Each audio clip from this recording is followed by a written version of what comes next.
وقت کے امام کے حضور ادائے احترام کے لیے درود بھیجیں محمد و آل محمد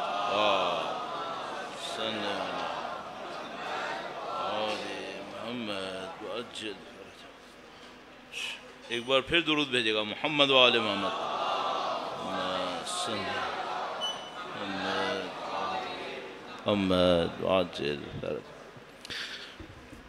اعوذ باللہ من الشیطان الرجیم بسم اللہ الرحمن الرحیم الحمد للہ رب العالمین والصلاة والسلام علی سید الانبیاء والمرسلین حبیب الہ العالمین ابی القاسم محمد صلی علی محمد وعجل فرج وعلى آله الطيبين الطاهرين سيما بقية الله في الأرضين قال الله تعالى في كتابه الكريم بسم الله الرحمن الرحيم ونريد أن نمن على الذين استضعفوا في الأرض ونجعلهم أئمة ونجعلهم الوارثين ایک بار پھر درود بھیجے گا محمد و آل محمد صلی علی محمد آل محمد وعجل فرجهم خدا متعال کا انتہائی شکر انتہائی احسان ہے پروردگار عالم نے ایک بار پھر توفیق دی کہ ہم مسلمانوں کے حالات کو سمجھیں اپنے زمانے کے حالات کو سمجھیں اللہ کی طرف سے دی ہوئی ذمہ داریوں میں سے جو اللہ کے نبی نے بیان فرمائی من اصبح ولم يهتم بامور المسلمين فليس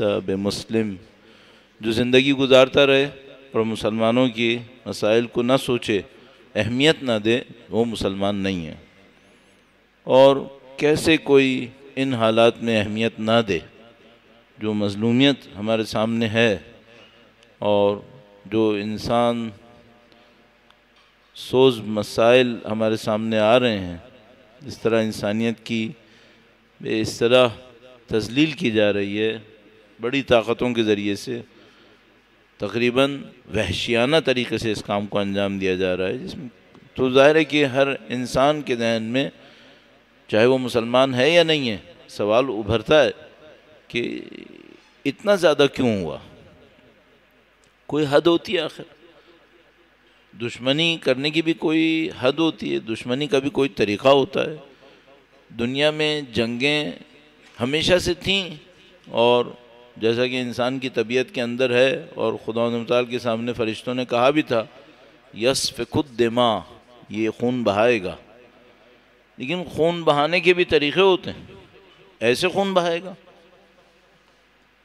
کہ مثلا 10-12 دن میں 700 مظلوم بچے اللہ اکبر ایک مظلوم بچے کے لیے خدا متعال اگر فرماتا ہے بِأَيِّ ذَنْبٍ قُتِلَتْ 700 بچے مجھے تو یہی لگتا ہے کہ یہ جو 700 مظلوم ارواح خدا متعال کی بارگاہ میں گئی ہوں گی یہی اسرائیل کی نابودی کے لیے بہت ہے یہی ان کی نابودی کے لیے کافی ہے تو ایک سنگین مرحلہ ہے اور حقیقت یہ ہے کہ یہ واقعات ہم سب کے لیے چیلنج ہیں کہ ہم بالآخر کیا کر کے دکھائیں گے اور ہر انسان کی ضمیر کے اوپر ایک بوجھ ہے کہ ہمیں کچھ کرنا ہوگا یعنی آپ تصور فرمائیے ہم تو مسلمان ہیں اہل بیت اطہار علیہ السلام کے ماننے والے ہیں ہمارے تو مکتب کے اندر یہ ہے کہ ہمیں ظلم کے خلاف بولنا ہے جو مولا نے فرمایا تھا کھونا للظالم خصما وللمظلوم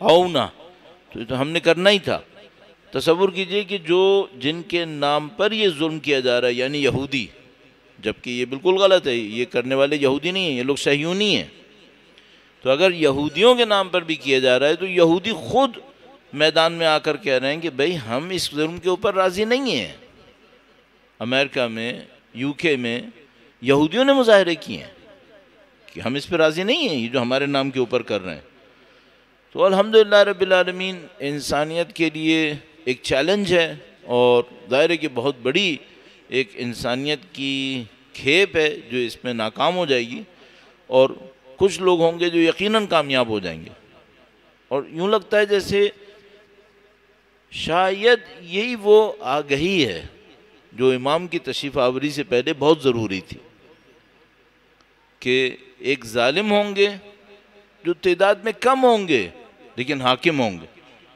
اور ایک مظلوم ہوں گے جو تعداد میں بہت ہوں گے لیکن ظلم سہ رہے ہوں گے، اور ان کے اندر ایک اویئرنیس، بیداری آئے گی، اور امام تشریف لائیں گے یملأ الارض قسطا وعدلا کما ملئت ظلما وجورا۔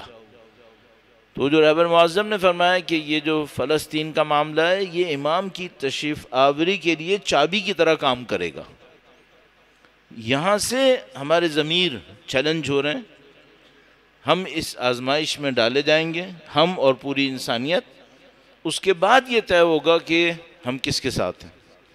تو یہ جو ہم پروگرام کر رہے ہیں آپ اور ہم مل کر، یہ در حقیقت اپنے ضمیر کو سکون دلانے کے لیے کہ اگر کچھ کر کے بھی یہ ثابت کیا جا سکے کہ ہم اس ظلم کے خلاف ہیں تو الحمدللہ کم سے کم اس طرح سے ہم یہ ثابت کرنا چاہتے ہیں کہ ہم اس ظلم کے خلاف ہیں، مظلوم کا ساتھ دینا چاہتے ہیں، جس کی جتنی توانائی میں ہو، اللہ نے چاہا تو اس سے زیادہ ہماری توانائی میں آئے تو ہم مظلوم کا اس سے زیادہ ساتھ دیں۔ فی الحال جو کر سکتے ہیں وہ یہ کر سکتے ہیں، انشاءاللہ خدا متعال اس ادائے فرض کو ہم سے اور آپ سے قبول فرمائے گا انشاءاللہ تعالی۔ درود بھیجے گا محمد و آل محمد پر، صلی علی محمد آل محمد وعجل فرجہم۔ میری پوری کوشش ہوگی کہ اس پروگرام کے اندر ہم تاریخی پس منظر کے اوپر کم بات کریں، چونکہ ظاہر موجودہ حالات وہ اتنے سنگین ہیں کہ اس وقت اب وہ موقع گزر گیا کہ ہم تاریخ میں جا کے دیکھیں کہ مثلاً 1897 میں یہ ہوا تھا، 1900 فلاں میں یہ ہوا تھا۔ اب وہ موقع نہیں ہے، اب وہ وقت ہے کہ ہم موجودہ حالات کو دیکھیں کہ ہم کہاں کھڑے۔ ہمیں اب ایک دوسرے کو کنونس کرنے کی ضرورت بھی نہیں رہی کہ ہم یہ بتائیں کہ صہیونی غلط ہیں، ہم سب الحمدللہ کنونسڈ ہیں۔ ہم یہ جاننا چاہتے ہیں کہ جو اس وقت ہو رہا ہے یہ کیا ہو رہا ہے اور کہاں پہنچے گا، تو ہم معمولاً کوشش کریں گے کہ اسی کے اوپر رہیں۔ صرف نظریاتی طور پر یہ بات عرض کرتا چلوں کہ میرا خیال ہے جو مجھے سمجھ میں آتا ہے وہ یہ کہ میں اپنی مثلاً جوانی سے جو اللہ کے وعدوں کو سن رہا تھا کہ خدا مظلوم کا ساتھ دیتا ہے، خدا مظلوم کو طاقت دیتا ہے، مجھے یہ لگتا ہے جیسے خدا کے جو وعدے ہمیں بتائے گئے تھے دین کے آئیڈیالوجی کے اندر، وہ وعدے پورے ہوتے نظر آ رہے ہیں۔ مجھے اس طریقے سے احساس ہوتا ہے، ورنہ اس مسئلے کے اندر ظاہری طور پر کچھ بچا نہیں تھا۔ جو کیمپ ڈیوڈ ایگریمنٹ ہوا پہلے، اور اسپیشلی 1990 کے قریب جو اوسلو پیس ایکارڈ ہوا، اس کے بعد یوں لگ رہا تھا جیسے اب یہ معاملہ ہمیشہ کے لیے نعوذ باللہ تعالی ختم ہو جائے گا، یہ لگ رہا تھا۔ لیکن الحمدللہ رب العالمین خدا متعال نے ایک بار پھر ہمیں اور آپ کو موقع دیا ہے، اور اس میں ابتدا میں کم از کم بلا شک و شبہ ہمیں قبول کرنا پڑے گا امام خمینی کی شخصیت کی تاثیر کو۔ اگر نہ ہوتے امام خمینی اور وہ موومنٹ جو انہوں نے شروع کی، اگر اس کو مائنس کریں تھیوریٹیکلی، اب یقین مانی معاملہ ختم ہو گیا تھا، معاملہ ختم تھا۔ لیکن الحمدللہ رب العالمین خدا متعال نے صحیح وقت کے اوپر صحیح شخصیت کو صحیح پیغام کے ساتھ ارسال کیا، انہوں نے قوموں کو بیدار کیا، اور الحمدللہ 40-50 سال کی محنتوں کے بعد اب ہم آج ایسے ایک جگہ کے اوپر کھڑے ہیں جہاں پر اس ظالم کو اپنی تاریخ کے سب سے سنگین چیلنج کا سامنا کرنا پڑ رہا ہے۔ سب سے پہلے تو میں کہوں گا اس بات پر خدا کا شکر بجا لانے کے لیے کہ خدا نے امام خمینی جیسی شخصیت کو بھیجا، اور ان کے بعد لوگوں نے قربانیاں دے دے کر حق کے لشکر کو اس جگہ تک پہنچایا کہ ہم اور آپ اپنی زندگی میں یہ منظر دیکھ سکیں۔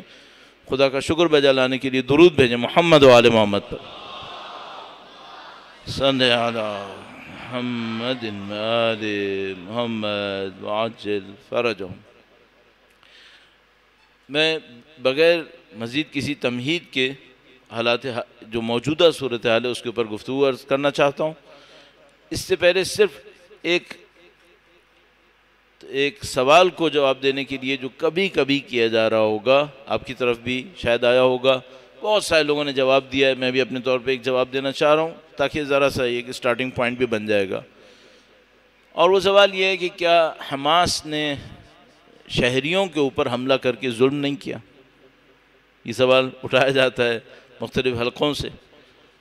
تو اس سوال کا جواب دینے کے لیے اگر وقت ہوتا تو میں تاریخ میں جاتا اور اس بات کو ہم سمجھنے کی کوشش کرتے کہ فلسطین، جس کو ہم فلسطین آج کہہ رہے ہیں، اصل میں ہے کیا؟ اسرائیل کیسے بنا؟ اسرائیل جب بنا تھا تو کتنے حصے پہ بنا تھا اور وہ پھیلتے پھیلتے کہاں تک پہنچا ہے؟ بالکل خلاصہ کرنے کے لیے اتنا عرض کروں گا، 1948 میں جب اقوام متحدہ میں اسرائیل کی تشکیل کے لیے ووٹنگ ہوئی تھی اور اسرائیل بنا تھا، اللہ کا کرم ہے، خدا کا شکر ہے، پاکستان نے نو ووٹ دیا تھا۔ میں پاکستانی ہونے کے ناطے خدا کا شکر کرتا ہوں، اس وقت کوئی جو بھی وہاں پہ بیٹھا تھا، جس کسی نے بھی کیا، اس نے نو ووٹ ڈال دیا، ورنہ زندگی بھر کی ذلت ہمارے سر پہ آ جاتی کہ ہم پاکستانیوں نے بھی نعوذ باللہ تعالیٰ یس دیا تھا۔ نہیں، اللہ کا کرم ہے، ہم نے اسرائیل کو نو کہا تھا۔ وہ جو اسرائیل بنا تھا وہ بھی غلط تھا، لیکن وہ جو بنا تھا وہ فلسطین کے کچھ حصوں کے اوپر بنا تھا۔ اس کے بعد مسلسل جنگیں کی اسرائیل نے، اور اسرائیل نے جو اقوام متحدہ نے فلسطین کہا تھا اس کے اوپر بھی سب پہ قبضہ کر لیا۔ تو پورے فلسطین کے اوپر اسرائیل نے قبضہ کر لیا، جبکہ ان کو جو حصہ دیا گیا تھا وہ اسپیسیفک حصہ تھا، اس سے زیادہ ان کا جورسڈکشن اقوام متحدہ کے اندر بھی نہیں ہے۔ تو اس وقت اقوام متحدہ کی تعریف کے مطابق یہ ملک متجاوز ملک ہے، ایگریسر ہے، اس نے قبضہ کیا ہوا ہے اقوام متحدہ کی ڈیفینیشن کے مطابق۔ یہ جو حماس نے حملہ کیا، یہ اس ایریا پہ نہیں کیا ہے جو اسرائیل کا ایریا تھا اقوام متحدہ کے نقشے میں۔ جس جگہ پہ حملہ کیا ہے یہ وہ جگہ ہے جو اقوام متحدہ کے نقشے میں فلسطین ہے۔ اب اقوام متحدہ سے کسی کو پوچھنا چاہیے، آپ حماس کو کنڈم کر سکتے ہیں کیا اپنے نقشے کے مطابق؟ نہیں کر سکتے۔ کیوں؟ چونکہ اس نے دوسرے ملک پہ حملہ نہیں کیا، اس نے اپنے ہی ایریا کے اوپر جو دوسرے قابض ملک نے گھس کے حملہ کیا تھا، قبضہ کیا تھا، اس کے اوپر حملہ کیا ہے۔ تو یہ کہنا کہ انہوں نے اسرائیل کے شہریوں پہ جا کے حملہ کیا، نہیں، انہوں نے قطعاً اسرائیل پہ حملہ نہیں کیا، انہوں نے اپنے ہی علاقے کے اوپر حملہ کیا جس کے اوپر کوئی اور قابض آ کے بیٹھا ہوا تھا۔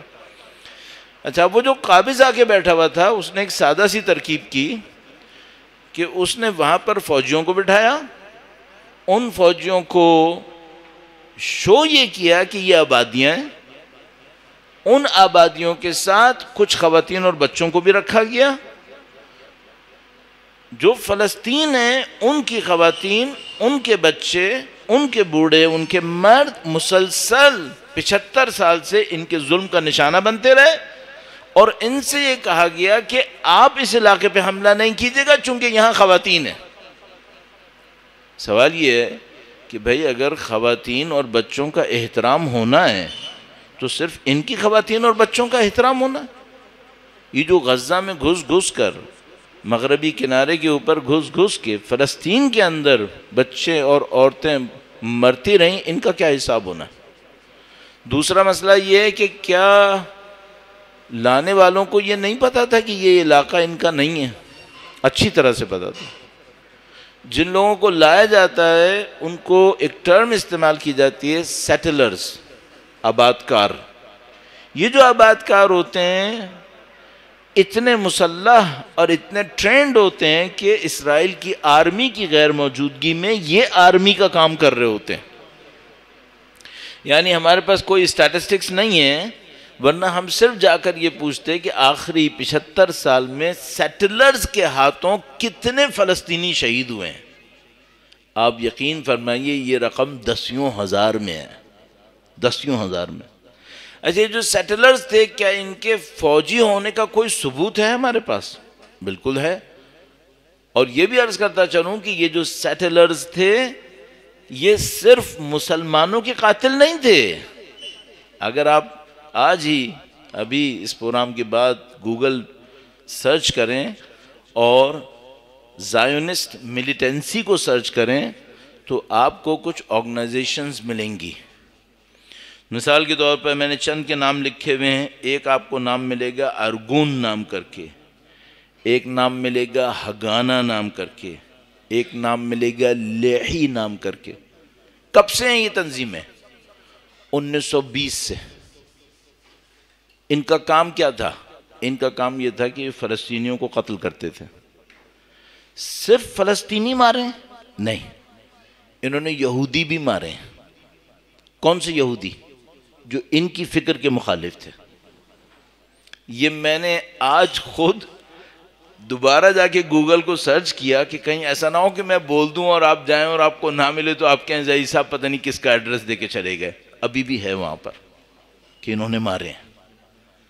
اب آپ تصور کیجئے، جو آرگنائزیشنز اپنے ہم مذہب یہودیوں پہ رحم نہیں کر رہی اور یہ سیٹلرز ہیں۔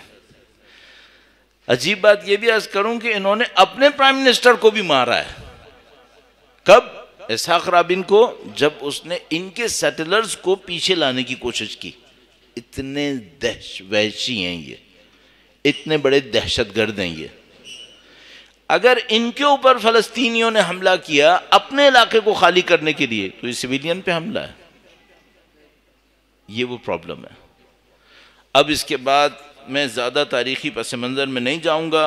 ایک اور سوال ہے جو کبھی کبھی اٹھایا جاتا ہے، اس کا مجھے جواب دینا ہے۔ اس کے لیے مجھے فلسطین کے 2 حصوں کو جو اس وقت فلسطینیوں کے ہاتھ میں، وہ آپ کی خدمت میں عرض کرنا ہے۔ درود بھیجے گا محمد و آل محمد پر۔ صلی علی محمد آل محمد وعجل فرج۔ اگر آپ نے فلسطین کا نقشہ اپنے ذہن میں رکھا ہو، اور آپ نے 2 ٹرمز بہت زیادہ سنی ہوں گی، ایک غزہ کی پٹی اور ایک دریائے اردن کا مغربی کنارہ۔ اس دریائے اردن کے مغربی کنارے کو صرف مغربی کنارہ بھی کہتے ہیں، اور انگلش میں اس کو ویسٹ بینک تعبیر کیا جاتا ہے۔ ظاہر ہے یہاں بینک کا مطلب بینک نہیں ہے، بینک کا مطلب یہاں کنارہ ہے، تو اس کو دریائے اردن کا مغربی کنارہ کہتے ہیں۔ دریائے اردن کا مغربی کنارہ بالکل نام سے واضح ہے۔ اردن اور فلسطین کے درمیان ایک دریا بہہ رہا ہے، اس کو دریائے اردن کہتے ہیں۔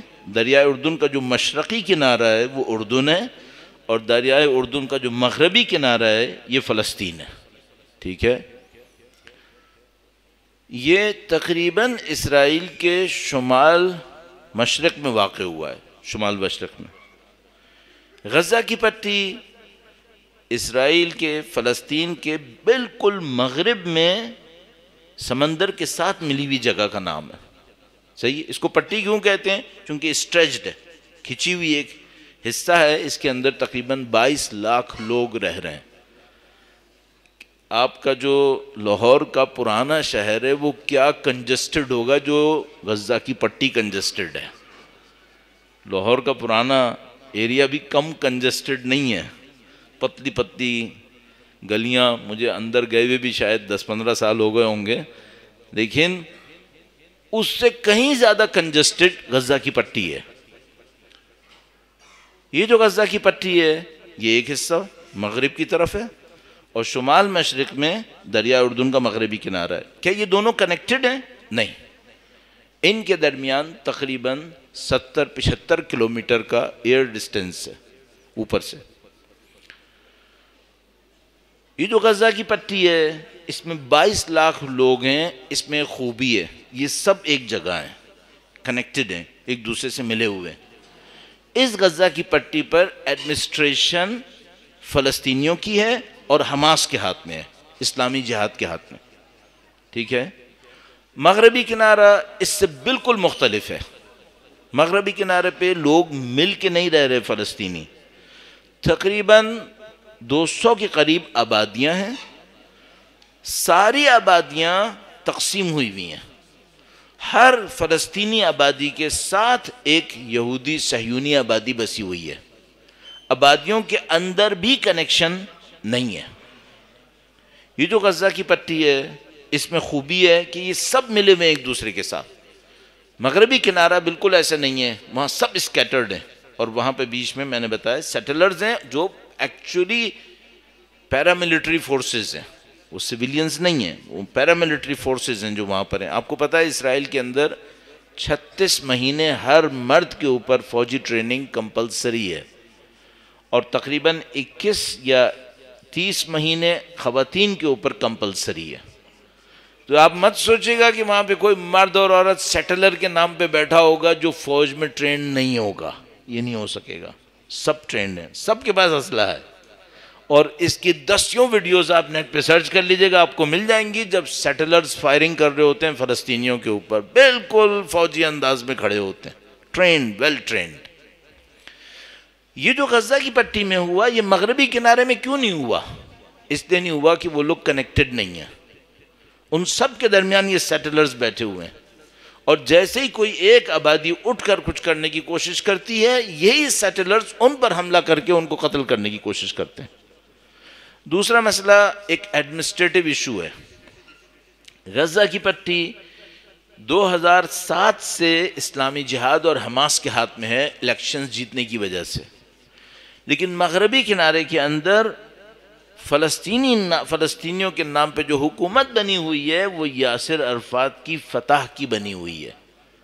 اور یہ وہ میجر ڈیفرنس ہے کہ فتح 75 سال تک فلسطینیوں کو کچھ نہیں دے سکی, اور حماس اور اسلامی جہاد نے آ کر ان لوگوں کو یہ عزت اور یہ مقام نصیب کیا. صرف آپ کی مزید پہچان کے لیے یہ عرض کرتا چلوں کہ جو مغربی کنارہ ہے وہ 3 زونز میں تقسیم ہے.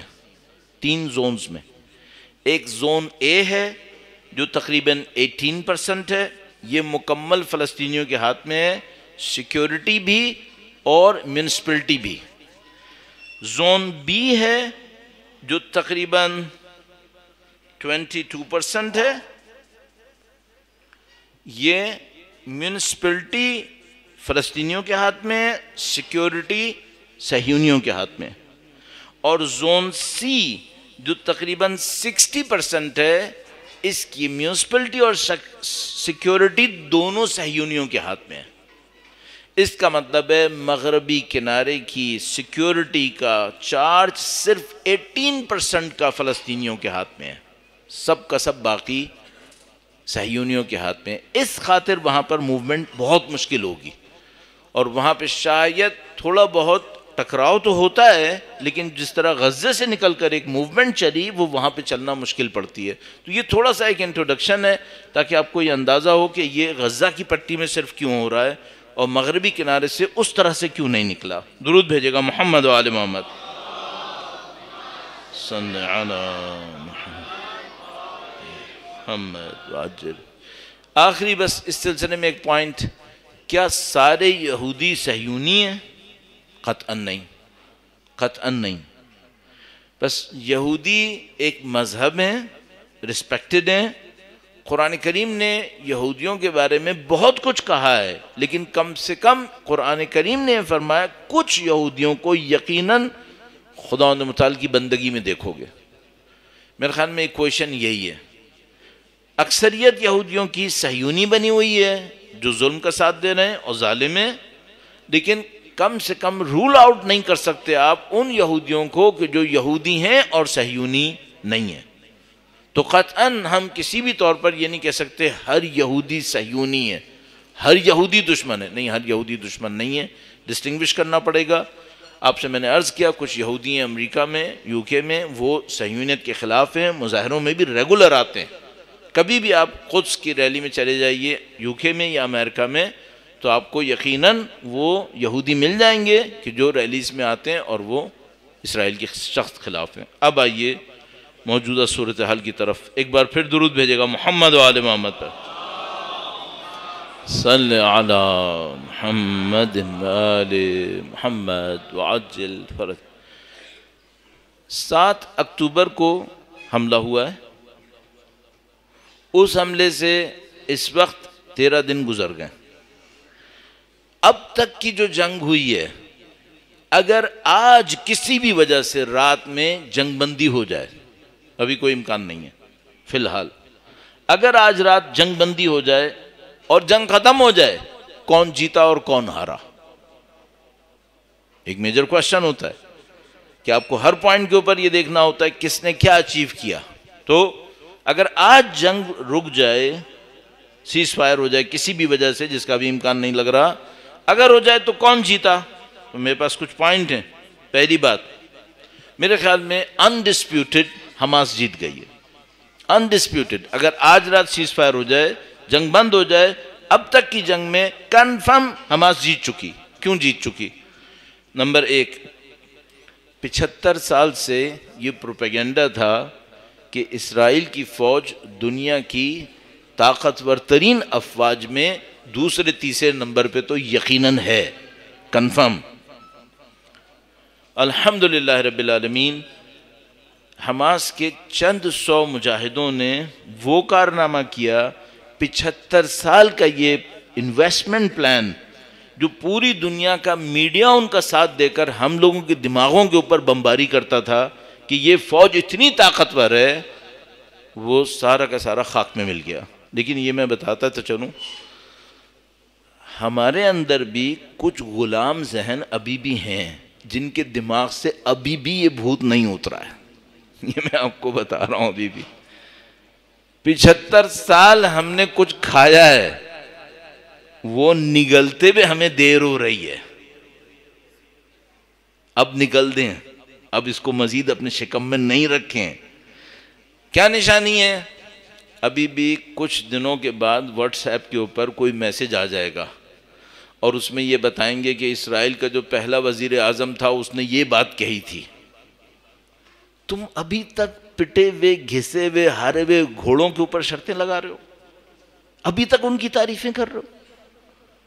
اتنا کچھ ہو گیا, کیا یہ شعور دینے کے لیے کافی نہیں ہے کہ نہیں ہے ان کے پاس کچھ؟ اگر ہوتا تو کچھ کر لیتے, اگر ابھی تک ان کے پاس تھا تو. میں آپ کو گارنٹی سے کہہ رہا ہوں, یہ ہیں چیمپئنز تصویروں کے, میڈیا کے. 75 سال میں انہوں نے یہ ہمیں دکھا دکھا کے اپنے کام کو ثابت کیا تھا. تو مجھے بہت پرانے زمانے کا ایک لطیفہ یاد آتا ہے. بہت پرانے زمانے میں روم کے اندر 2 شہر تھے. تو ایک شہر مشہور تھا جنگوں کے لیے, ایک شہر مشہور تھا اشعار کے لیے, شعر, لٹریچر. تو کسی نے ایک تصویر بنائی, جو لٹریچر کے لیے مشہور شہر تھا اس کے کسی آرٹسٹ نے ایک تصویر بنائی کہ اس کے شہر کا ایک بندہ 4 جنگجو شہر والے کے فوجیوں کو مار رہا ہے. تصویر بنائی کہ ایک بندہ کھڑے ہو کر ان کے 4 کو مار رہا ہے, جبکہ بات الٹی تھی. وہ جو جنگجو تھا وہ ایک آتا تھا, ان کے 4 مارتا تھا. تو وہ جو آرٹسٹ کی قوم تھی, وہ ایک دن کھڑا تھا ایک آدمی, تو وہ جو جنگجو قوم تھی ان کا بھی ایک آدمی کھڑا تھا, وہ دونوں تصویر دیکھ رہے تھے. تو آرٹسٹ کی قوم نے کہا کہ دیکھا میری قوم کتنی بہادر ہے, ایک بندہ تمہارے 4 کو مار سکتا ہے. تو وہ جو جنگجو تھا اس نے کچھ نہیں کہا, اس نے صرف ایک جملہ کہا, تصویر میں, تصویر میں, میدان کچھ اور ہے. ہم نے 75 سال تصویر دیکھی تھی. الحمدللہ رب العالمین, حماس نے کوشش کی وہ تصویر نیچے اتارے اور لوگوں سے کہے کہ عقل کے اندھو, اب تو مان لو کہ ان کے پاس کچھ نہیں ہے. تو یہ بہت بڑا کارنامہ ہوا. ایک بات یہ. دوسری بات, وہ بھی ہم جیسے غلاموں کے لیے بہت ہے. بعض ہمیشہ ہمارے ذہن کے اندر ایک بٹھا دیا گیا ہے, وہ کیا ہے, یہ بہت بڑے پلانرز ہیں, یہ 250 سال کی پلاننگ کرتے ہیں. آپ یقین مانیے جب میں لوگوں سے کبھی بات کرتا ہوں نا تو مجھ سے کہتے ہیں مولانا گورے تو اپنے سیوریج کی پائپ کے لیے بھی 200 سال کی پلاننگ کرتے ہیں, اور پھر وہ کہتے ہیں ہم تو وہ پاگل ہیں جن کو کچھ پتہ ہی نہیں ہوتا. اور ہم سے مطلب مسلمان. میں آپ کو گارنٹی سے کہہ رہا ہوں, جو مجھے یقین ہے کہ بہت سارے واٹس ایپ میسیجز کے پیچھے ٹیمز بیٹھی ہوئی ہیں جو ہمیں بنا بنا کے دے رہی ہیں, اور ہم بلا سوچے سمجھے بڑھا رہے ہیں. اگر آپ سے, اس بندے سے کوئی مشورہ آپ میں مانگیں کہ میں میسج بھیجوں یا نہیں بھیجوں, تو میں کہوں گا جو سنیں اور پڑھیں ان میں سے 100 میں سے 1 آگے بھیجیے گا, کیونکہ میں یہ امکان دوں گا کہ 90% جعلی ہوں گے, بنانے والوں نے بنائے ہوں گے. تو میں آپ کی خدمت میں اس موقع پہ ایک درخواست کروں گا, کبھی کوئی طنز آمیز, نا امید کرنے والا, مایوسی دینے والا میسج خدا کا واسطہ آگے مت بھیجیں. یہ کسی اور نے بنا کے ہمیں پکڑایا ہے. ہمیں سمجھایا گیا کہ یہ 200 سال کی پلاننگ کرتے ہیں, مولانا ان کا آپ کو نہیں پتا یہ لوگ کیا ہیں. کہاں گئی وہ پلاننگ؟ ان کی ناک کے نیچے ان کے مقبوضہ علاقے کے اندر بیٹھے ہوئے چند مجبور لوگوں نے ان کے خلاف وہ پلاننگ کی جس کو عمل میں لانے کے لیے مہینوں کم از کم کام چاہیے. آپ میں سے کچھ لوگ فوجی بیٹھے ہوئے ہیں یہاں پر. اگر میں کسی بھی ایک چھوٹے سے بھی فوجی سے پوچھوں کہ بھائی مجھے 1200 لوگ دشمن کی ٹیریٹری میں داخل کرنے ہیں, موبیلائز کرنا ہے, کتنا اسلحہ چاہیے, کتنا لاجسٹک چاہیے, انہوں نے اندر جا کے شاید کئی دن تک باقی رہنا ہے, پھر بعد میں واپس بھی آنا ہے, کتنی پلاننگ چاہیے. اور یہ اسرائیل کی ناک کے نیچے بیٹھ کر انہوں نے انجام دی ہے. اب بھی آپ بولو گے یہ پلانر ہیں. اور مزے کی بات یہ ہے, جو بہت بڑی ایک لیسن ہے ہم سب کے لیے, وہ یہ کہ اگر ہو گیا تھا تو کم سے کم ری ایکشن تو اچھا دے دیتے. کیا ری ایکشن دے سکے؟ وہ ری ایکشن دیا جو ان کے لیے اور بڑی بدنامی اور بڑی بے عزتی کا سبب بن گیا. یہ کوئی فوجی حملہ نہیں کر سکے, یہ کوئی اسٹریٹجیکلی ڈیسائیسو ایکشن نہیں لے سکے. یہ صرف ایک کام کر سکے, شہری آبادی کو بمباری کریں. اگر کوئی فوج شہری آبادی کو بمباری کر رہی ہے اور اس کو پتہ ہے کہ اس کی وجہ سے پوری دنیا میں ذلیل ہوں گا, بدنام ہوں گا, تو اس کی صرف ایک وجہ ہے, اس کا مطلب ہے اس کے پاس اور کوئی آپشن ٹیبل پہ باقی نہیں رہا ہے, پریکٹیکل آپشن نہیں رہا. تو خدا کے لیے وہ جو آپ اور میں سوچ رہے تھے اسرائیل دنیا کی سب سے طاقتور فوج ہے, نہیں ہے. وہ سید بیچارے کب سے ہم سے کہہ رہے تھے یہ مکڑی کے جالے سے زیادہ کمزور ہیں. کیوں نہیں مانتے ہم لوگ؟ ہم سوچتے تھے یہ بہت بڑے پلانر ہیں, خاک پلانر ہیں, ان کے پاس کچھ نہیں ہے. یہ کیا پلاننگ کی ہے ان لوگوں نے جو ان کی آنکھوں کے سامنے ہے؟ انہوں نے کیوں 70 سال میں پلاننگ نہیں کی تھی, 50 سال میں, حتیٰ کم سے کم آخری 10 سال میں, کہ کبھی فلسطینی حملہ کریں گے؟ کیوں پلاننگ نہیں کر سکے تھے؟ تیسری بات, امریکہ, یو کے, یورپ, باقی سینکڑوں ارب ڈالر دیا تھا ان کو ٹیکنالوجی کے نام پر. دنیا کی تقریباً ہر بڑی ٹیکنالوجی میں ایڈوانسمنٹ رکھنے والی کمپنی ان کے ہاں جا کر کام کرتی تھی. یہ اس کنٹری کی ٹیکنالوجی ہے. کتنا انہوں نے پمپ کیا پوری دنیا کو, ہمارے پاس آئرن ڈوم ہے, وہ یہ ہے اور وہ ہے, وہ دنیا میں کسی پر کو بھی نہیں مارنے دے گا, یہاں پر پرندہ پر نہیں مارے گا, یہ نہیں ہوگا, وہ نہیں ہوگا. سب کا سب تہس نہس. کہاں گئے وہ ہزاروں ارب ڈالر؟ اگر پورے زمانے کو حساب لگائے نا تو یقیناً ہزاروں ارب ڈالر بن جائیں گے. سب کا سب غارت ہو گیا. تو اگر 13 دن کی جنگ میں صرف یہ ایک اچیومنٹ ہوئی ہوتی, آپ یقین فرمائیں ایک اچیومنٹ بہت ہے, ایک اچیومنٹ بہت ہے. دوسری بات, فلسطینیوں میں ہمت کا ہونا سب سے اہم کام ہے. جو میں نے اپنے سلسلے میں عرض کیا, اپنے قوم کے سلسلے میں عرض کیا, اس سلسلے میں ایک نقطہ یہاں پہ پہلے بھی عرض کر چکا ہوں کئی دفعہ, لیکن دوبارہ اس کو دہراؤں گا. درود بھیجے گا محمد و آل محمد پر. صلی علی محمد محمد. سب مل کر ایک بار پھر درود بھیجے گا محمد و آل محمد. اللہم صلی علی محمد و آل محمد وعجل فرج. کوئی قوم اسلحہ نہ ہونے سے نہیں ہارتی, کوئی قوم پیسہ نہ ہونے سے نہیں ہارتی. تو وہ جو ہم سے کہتے رہتے ہیں نا کہ یہودیوں کے پاس اتنا پیسہ ہے, صہیونیوں کے پاس اتنا پیسہ ہے, پیسوں سے کوئی نہیں جیتتا. ان کے پاس وہ ٹیکنالوجی ہے, ٹیکنالوجی سے نہیں جیتتے. کس سے جیتتے ہیں؟ ہمت, اعتماد. فلسطینیوں نے ایک بات ثابت کی ہے, ان کے پاس اسلحہ نہیں ہے صہیونیوں کی طرح, ان کے پاس پیسہ نہیں ہے صہیونیوں کی طرح, لیکن 75 سال کا ظلم بھی ان سے اعتماد نہیں چھین سکا ہے. ان کے پاس اعتماد ہے. اس اعتماد کے ساتھ انہوں نے کام کر کے دکھایا. اپنے لیے بھی میں یہی عرض کروں گا, اگر آپ کو اور مجھے دنیا میں کچھ کرنا ہے حق کے لیے, اعتماد رکھیں, اپنے آپ کو کمتر مت سمجھیں.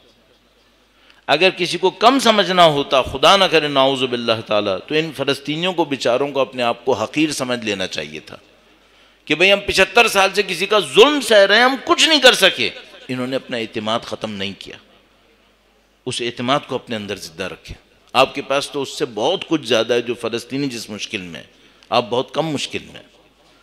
تو سب سے امپورٹنٹ انہوں نے اپنا اعتماد زندہ رکھا، اور اس اعتماد کی بیس پر ایک ایسی اچیومنٹ دکھائی جو ان کو اگلے 10 سال تک مزید اعتماد دینے کے لیے کافی ہے. اگر آج وہ یہ کام کر سکیں تو میں آپ کو گارنٹی سے کہہ رہا ہوں کہ اگر اسرائیل کا وجود بچ بھی گیا، اگلی دفعہ میں جو کچھ آج ہوا ہے اس سے 10 گنا آگے کی بات ہوگی. جیسا کہ آج جو کچھ ہوا ہے وہ پچھلوں کے مقابلے میں 10 گنا آگے تھا، اور یہ اس اعتماد کی وجہ سے تھا جو ان کے اندر رہا ہے. تو اعتماد سب سے اہم بات ہے. چوتھی بات، اسرائیلی 70-75 سال تک یہ کہتے رہے، ان کا پروجیکٹ کیا تھا؟ ان کا پروجیکٹ یہ تھا کہ جب ایک قوم پہ آپ قبضہ کرتے ہیں، ایک نسل کے بعد قوم بھول جاتی ہے. ان کا پروجیکٹ یہ تھا، ایک نسل کے بعد قوم بھول جاتی ہے.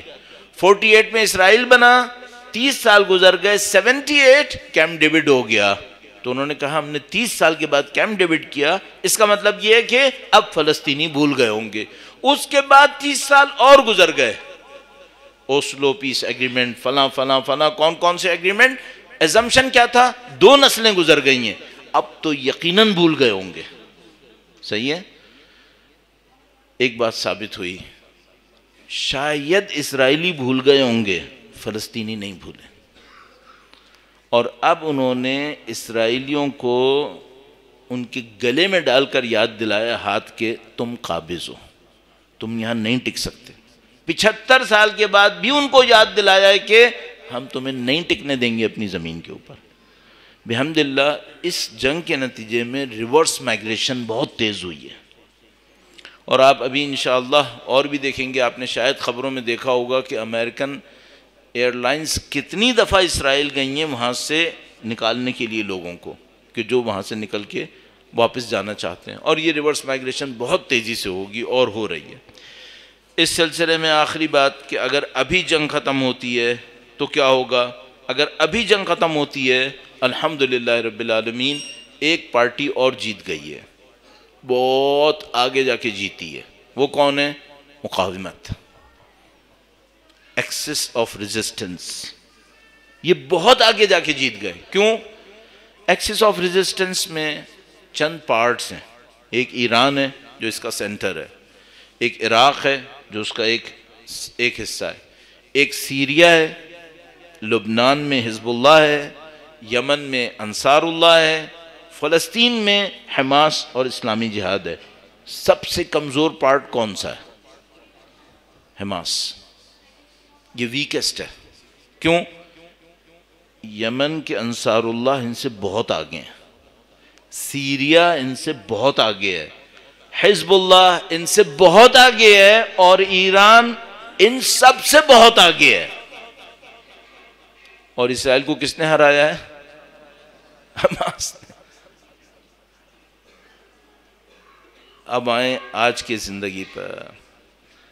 آپ کی اور میری اس پر خواہش کیا ہے؟ ہم میں سے کچھ لوگوں کی خواہش یہ ہوگی سیز فائر ہو جائے. بہت سارے لوگ اس بات کو کہہ رہے ہیں سیز فائر ہو جائے تاکہ غزہ میں جو ستم ہو رہا ہے یہ ستم ختم ہو جائے، بچے اور عورتوں کی جانیں بچ جائیں. اس کی ہم قدر کرتے ہیں، ہم بھی یہ چاہیں گے کہ عورتوں بچوں کی جانیں بچیں. لیکن اگر میرے دل سے کوئی پوچھے، شاید میں باہر بیٹھا ہوں اس وجہ سے، میرا دل چاہ رہا ہے کہ اسرائیل غزہ پہ حملہ کر دے. میرا دل چاہ رہا ہے یہ کر دے حملہ. کیوں؟ اگر یہ حملہ کر دے تو پوری مقاومت کو جواز مل جائے گا کہ اب ہم حملہ کرنے میں مجاز ہیں. اگر یہ حملہ کر دیتا ہے، کیونکہ ریڈ لائنز انہوں نے پہلے سے سیٹ کی ہوئی ہیں. امریکن پریزیڈنٹ کو بہت اچھی طرح پتا ہے کہ بھائی اگر انہوں نے غزہ پہ گراؤنڈ آپریشن کیا یقیناً مقاومت کودے گی.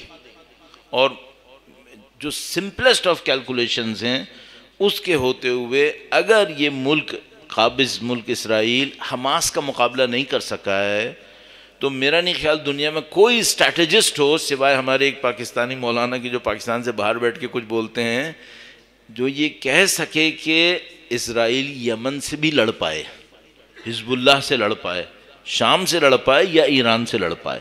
ناممکن ہے، یہ نہیں ہو سکتا. یہ سب کو پتا ہے اس وقت. تو اگر یہ اس وقت غزہ کے اندر گراؤنڈ ٹروپس پہ حملہ کر دیتے ہیں، ان کے پاس بچنے کا کوئی امکان نہیں ہے. اگر ایسا ہو جاتا ہے، اور پتہ نہیں میں اپنے طور پہ سوچ رہا ہوں، اگر ایسا ہو جاتا ہے تو میں آپ کو گارنٹی سے کہہ رہا ہوں کہ وہ جو رہبر معظم نے 25 سال کہا تھا نا، وہ 15 میں ہی پورا ہو جائے گا انشاءاللہ. یہ قطعاً بہت جلدی پورا ہو جائے گا. اور یہ بھی 15 میں تکلفاً کہہ رہا ہوں، ممکن ہے یہ جنگ آخری جنگ ثابت ہو اگر انہوں نے گراؤنڈ ٹروپس پہ حملہ کیا. اچھا،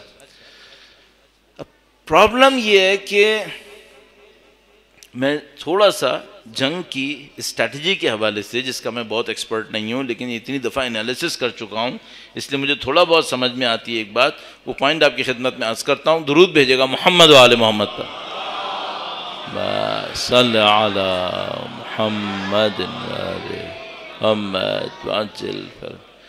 آج تک جب بھی کبھی ہمارے سامنے ایک کویشچن آتی ہے کہ کسی نے کسی پہ حملہ کیا ہے یا کوئی جنگ شروع ہوئی ہے یا حتیٰ کوئی لوکل کوئی کانفلکٹ ہوتا ہے، مثلاً آپ نے کوئی دھرنا دیا یا کسی اور نے کوئی دھرنا دیا، تو میں ہمیشہ ایک بات کیلکولیٹ کرنے کی کوشش کرتا ہوں، ٹائم فیکٹر کس کا ساتھ دے رہا ہے. ہمیشہ جنگ کے اندر، کانفلکٹ کے اندر ہمیشہ ایک بات دیکھنی ہوتی ہے، ٹائم فیکٹر کس کا ساتھ دے گا. یعنی اگر پوزیشن یہی رہی تو کون جیت جائے گا، کون ہارے گا. مثلاً سعودی عرب نے یمن پہ حملہ کیا، یمن نے مقاومت دکھائی، ریزسٹنس دکھائی. اب بتائیے جلدی کس کو ہے، یمن کو ہے یا سعودیوں کو؟ سعودیوں کو. کیوں؟ وہ باہر سے آئے، وہ باہر سے آئے، ان کو یہ فیصلہ کرنا ہے کہ انہوں نے یمن میں کیا کرنا ہے، اور اگر وہ نہیں کر پا رہے تو ان کو ایک جواب دینا پڑے گا، آپ آئے کیوں تھے، کیوں آئے تھے آپ. صحیح ہے. یہ بہت بڑی پلاننگ کا ایک پارٹ ہوتا ہے کہ آپ فوراً اس بات کو جج کریں ٹائم کس کے ساتھ ہے. اب اس وقت پوزیشن کیا ہے؟ حماس فلسطین کے علاقے میں گئے، انہوں نے وہاں سے 200 کے قریب اسیر بنائے، پریزنرز ہیں. وہ پریزنرز اس وقت غزہ کے اندر ہیں. ان میں سے کتنے مر چکے ہیں، کتنے زندہ ہیں، کوئی زیادہ خبر نہیں ہے، لیکن پروبیبلی کافی بڑی تعداد زندہ ہے. انہوں نے بمباری کی، ہر بمباری پر، اسرائیل کی ہر بمباری پر اس کا دنیا میں چہرہ اور خراب ہو گیا اور ذلیل ہوئے. تو پہلے کچھ لوگ میدان میں آتے تھے ان کے خلاف، پھر ہر بندہ ان کے خلاف میدان میں آ گیا. صحیح ہے. اب میں آپ سے ایک سوال پوچھتا ہوں، جلدی کس کو ہونی چاہیے؟ اب آپ کے ذہن میں ایک سوال آ سکتا ہے، ایک لحاظ سے جلدی فلسطینیوں کو بھی ہونی چاہیے. کیوں؟ چونکہ ان کے بندے مر رہے ہیں، ان کے ہاں پانی کی کمی ہے، ان کے ہاں کھانے کی کمی ہے. ٹھیک ہے، تو ان کو بھی جلدی ہونی چاہیے کہ معاملہ ختم ہو تاکہ ہمارے پاس کھانا اور پانی آ سکے. میں آپ سے ایک سوال پوچھوں گا، کیا 75 سال میں حملہ نہیں کیا تھا تو بندے نہیں مر رہے تھے؟ ہاں، بندے پھر بھی مر رہے تھے. جب حملہ نہیں کیا تھا تو غزے کا محاصرہ نہیں ہوتا تھا؟ محاصرہ پھر بھی ہوتا تھا. صحیح ہے. تو اب ہم فلسطینیوں سے پوچھتے ہیں کہ کیا آپ اس بات پر خوش ہیں کہ فلسطینی حماس کوئی اقدام کرے جس کے نتیجے میں آپ کے گھروں پہ بمباری ہوگی، آپ حماس کا ساتھ دیں گے یا نہیں دیں گے؟ ٹھیک ہے. تو ابھی میں کہاں سے اس بات کو ثابت کروں کہ یہ قوم حماس کا ساتھ دے رہی ہے یا نہیں دے رہی؟ اس کی سادہ سا ثبوت یہ ہے کہ حماس 2007 سے یہاں پر الیکشنز جیت رہی ہے. 2007 سے غزہ کے اندر موجود ہیں اور غزہ حماس کو مسلسل سپورٹ کر رہا ہے کہ تم جو کر رہے ہو وہ صحیح کر رہے ہو، ہم اپنے بچے بھی دے کر تمہارا ساتھ دیں گے. صحیح ہے. اور میں نے پچھلے سیشن میں جو چند دن پہلے کیا تھا، تفصیل سے بتایا تھا کہ جس نے حماس نے یہ منصوبہ بنایا ہوگا، موسٹ پروبیبلی محمد الضعیف نام کر کے، اس نے یقیناً اس بات کو فورسی کیا ہوگا کہ ہم محاصرے میں جائیں گے، ہمیں پانی اور کھانے کی قلت ہوگی، کتنے عرصے تک کھانا اور پانی ہم اپنی قوم کو دے پائیں گے اور کتنے عرصے کے بعد ہمیں کھانا اور پانی ملنے کی اجازت مل جائے گی. تو چھوٹی سی بھی اگر آپ وہاں پر سروے کرنے کی کوشش کریں، آپ کو یہ سمجھ میں آ جائے گا کہ فلسطینی جلدی کے موڈ میں نہیں آئیں گے، یہ ویٹ کر لیں گے. اب آئیے اسرائیل کی طرف. اسرائیل کی تاریخ میں اتنا بڑا ڈیڈلی اٹیک آج تک نہیں ہوا تھا. 200 سے زیادہ 200 کے قریب قیدی غزہ کے ہاتھ میں ہیں. ہر روز بمباری نے سوائے چہرہ خراب کرنے کی اور کچھ نہیں کیا ہے. اب کیا اسرائیل انتظار کر سکتا ہے؟ نہیں کر سکتا. اب اس سے کچھ کرنا ہے. لیکن سوال یہ ہے کرے تو کیا کرے؟ اب اس کے پاس دو راستے ہیں. یا تو بمباری اور بڑھائے جس کے نتیجے میں صرف ذلت اور بڑھے گی، اور ایک چانس اور بھی ہے. اس وقت ظاہری طور پر مقاومت نے دو لائنیں دی ہیں انہیں. ایک لائن یہ کہ اگر آپ غزہ میں گھسے شک نہیں کرنا کہ پھر ہم ماریں گے، شک نہیں کرنا کہ ہم ماریں گے. دوسری لائن یہ دی ہے کہ اگر غزہ اس کیٹاسٹرافک لیول پر آ گیا جس میں ہم نے یہ احساس کیا کہ لوگوں کو بڑی تعداد میں موت کا سامنا کرنا پڑے گا بھوک اور قلت سے، قطعاً ہم جنگ کریں گے. صحیح ہے؟ تو دو ریڈ لائنز ہیں. ایک ریڈ لائن اگر گھسے اندر نو ڈاؤٹ جنگ شروع ہو جائے گی، اس وجہ سے وہ ابھی تک نہیں گھسے. اور امریکن پریزیڈنٹ نے بھی آ کر ان کو سمجھایا کہ اندر گھسنے کی کوشش نہیں کرنا ورنہ تمہارا آخری کارروائی ہوگی ہے، پھر تم نہیں بچنے والے. اگر نہیں گھستے اور یہ بمباری کرتے رہتے ہیں اور فلسطینی اس جگہ پہ پہنچ جاتے ہیں کہ جب ناقابل تحمل ہوگا مقاومت پھر کودے گی، اس کا مطلب ہے یہ ادھر تک نہیں لے جا سکتے. اس کا مطلب کیا ہے؟ ان کو بمباری روکنی پڑے گی، نمبر 1. نمبر 2، مصر کو رفح کی کراسنگ کھولنی پڑے گی. ود ان ڈیز کھل جائے گی. مجھے تقریباً جو کیلکولیشن میں نظر آ رہا ہے وہ مجھے یہ لگتا ہے کہ چند دنوں کے اندر اندر غزہ رفح کی کراسنگ جو مصر کے ساتھ اور غزہ کے ساؤتھ میں ٹچ کرتی ہے وہ کھل جائے گی اور غزہ کو سپلائی شروع ہو جائے گی وہاں سے. اگر سپلائی شروع ہو جاتی ہے فلسطینیوں، اور بمباری بھی کم ہو چکی ہے، تقریباً نل ہو رہی ہے میرے خیال میں اس کے مقابلے میں جو شروع کے دنوں میں تھی، اس کا مطلب ہے فلسطینیوں کو ٹائم کا مسئلہ ختم ہو جائے گا. اب رہ جائے گا اسرائیل کے ہاتھ میں. اب اسرائیل کے پاس دو راستے ہوں گے.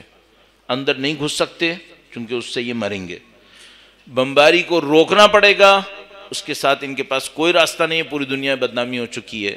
اب دو راستے ہیں، یا تو ذلت مان لو اور اپنے اسیر چھڑوانے کے لیے فلسطین کے اسیر دینے کو تیار ہو جاؤ.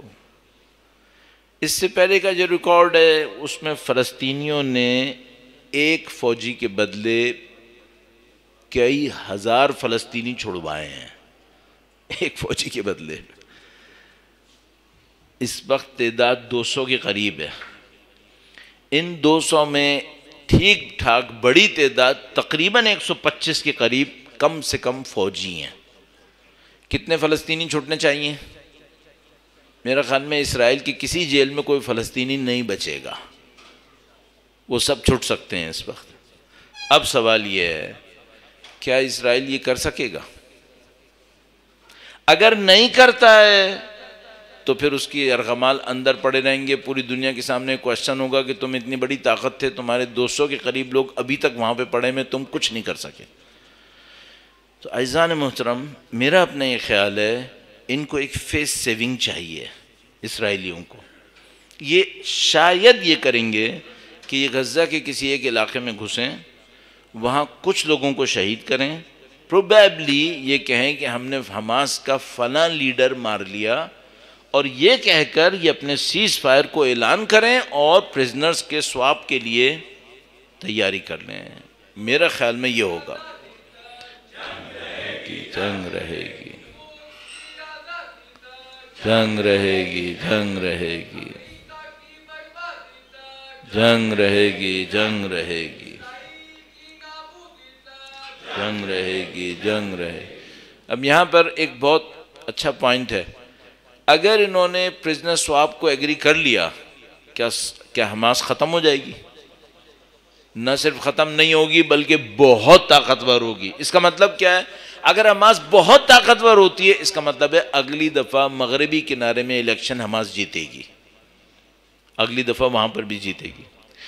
تو میرے خیال میں اگر اس وقت صہیونی کوئی بلنڈر کر لیں تو یہ ان کی آخری جنگ بن سکتی ہے، یہ ان کی آخری جنگ بن سکتی ہے. میرا خیال ہے، میرا دل چاہتا ہے کہ یہ بلنڈر کر گزریں اور یہ آخری جنگ بن جائے، لیکن میرا خیال ہے کہ یہ اتنا بڑا بلنڈر نہیں کریں گے۔ اس کا مطلب یہ ہے کہ یہ ذلت آمیز معاہدے کے اوپر ایگری کریں گے۔ جیسے یہ ایگری کریں گے، ہزاروں تعداد میں فلسطینی آزاد ہوں گے جیلوں سے۔ یقیناً اگلے الیکشن میں مغربی کنارہ حماس کے ہاتھ میں آئے گا۔ کنفرم مقاومت کی طاقت پوری دنیا کے اندر ایکسیپٹ ہو جائے گی۔ اس کا مطلب کیا ہے؟ اسرائیل کی نابودی چند سال کے لیے شاید مؤخر ہو جائے گی، لیکن کنفرم طے ہو جائے گا کہ اس نے ختم ہونا ہے اگلے کانفلکٹ تک۔ میرا یہ خیال ہے کہ یہ سارے کام اگلے چند ہفتوں میں حاصل ہونے چاہیے۔ اور بیچ میں نے ایک نوٹ آپ کی خدمت میں عرض کیا، یہ تو یہ کہ عورتیں اور بچے مر رہے ہوں، ظاہر ہے کس کو اچھا لگے گا، سب کے دل میں تکلیف ہے، لیکن آپ کی خدمت میں عرض کرتا چلوں، 84 میں ایران گیا تھا پہلی دفعہ، اور 4 سال میں نے جنگ کا زمانہ وہاں رہ کے دیکھا ہے۔ مجھے ایک بات سمجھ میں آئی ہے، اور صدام نے جو کچھ عراق میں کیا وہ ہم سب کی آنکھوں کے سامنے ہے۔ آج جہاں پر عراقی کھڑے ہیں وہ بھی ہمارے سامنے ہے۔ لبنان میں جو کچھ صہیونیوں نے کیا وہ ہمارے سامنے ہے، آج لبنانی جہاں کھڑے ہیں وہ ہمارے سامنے ہے۔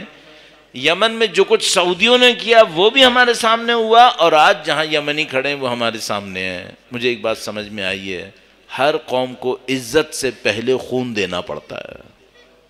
ہر قوم کو عزت سے پہلے، عزت لینے سے پہلے خون دینا پڑتا ہے۔ میرا خیال ہے فلسطینیوں نے خون بہا دیا ہے، فلسطینی اپنے عزت کے اندر اور آگے بڑھیں گے، اور تقریباً ہم یقین سے کہہ سکتے ہیں کہ وہ جو رہبر معظم نے فرمایا تھا کہ ان کو اتنے مدت میں یہاں پہ نہیں ہونا ہے، میرا اپنے خیال ہے ہم پوری طاقت کے ساتھ اس ڈیڈ لائن سے پہلے ہی ان کو ختم ہوتا دیکھیں گے انشاءاللہ۔ امریکہ مرد آباد، اسرائیل مرد آباد، اگر فقر خامنہ اگر فقر خامنہ۔ میں جو اصرار کر رہا تھا جب انہوں نے مرد آباد کہا، میں نے کہا امریکہ بھی کہوں، وہ اس وجہ سے کہ میرا خیال میں اسرائیل اکیلا نہیں مرے گا انشاءاللہ۔ کیوں؟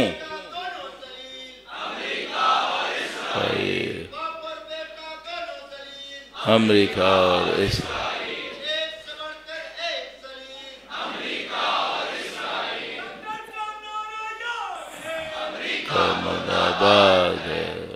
اس کی وجہ یہ ہے کہ شہید قاسم سلیمانی کی شہادت پر الحمدللہ رب العالمین جمہوریہ اسلامی نے جو اس پاکیزہ خون کے نتیجے میں حاصل کیا تھا وہ امریکہ کی علاقے میں ہیبت کا خاتمہ تھا۔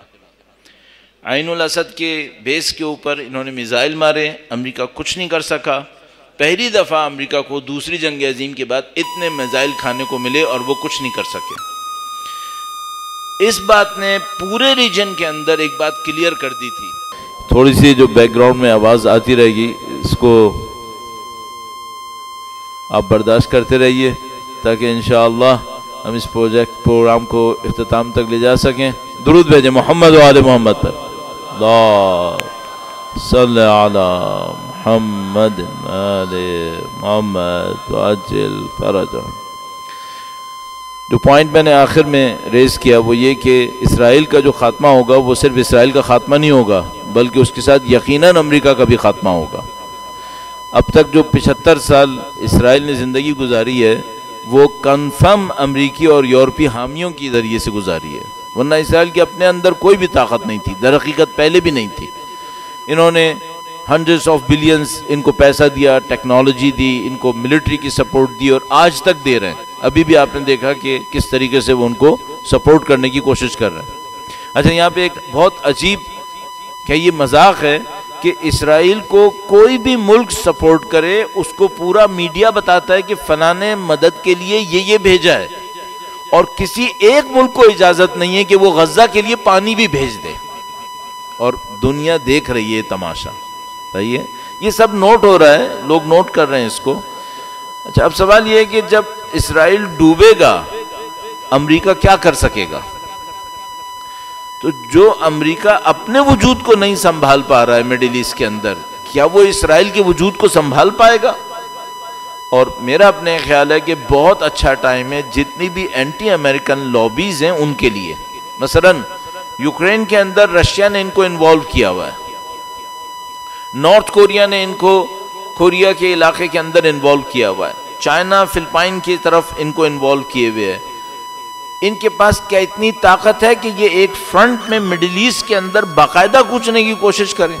تو میں آپ کو گارنٹی سے کہہ رہا ہوں اس وقت امریکہ کے پاس قطعاً ایسی کوئی طاقت نہیں ہے.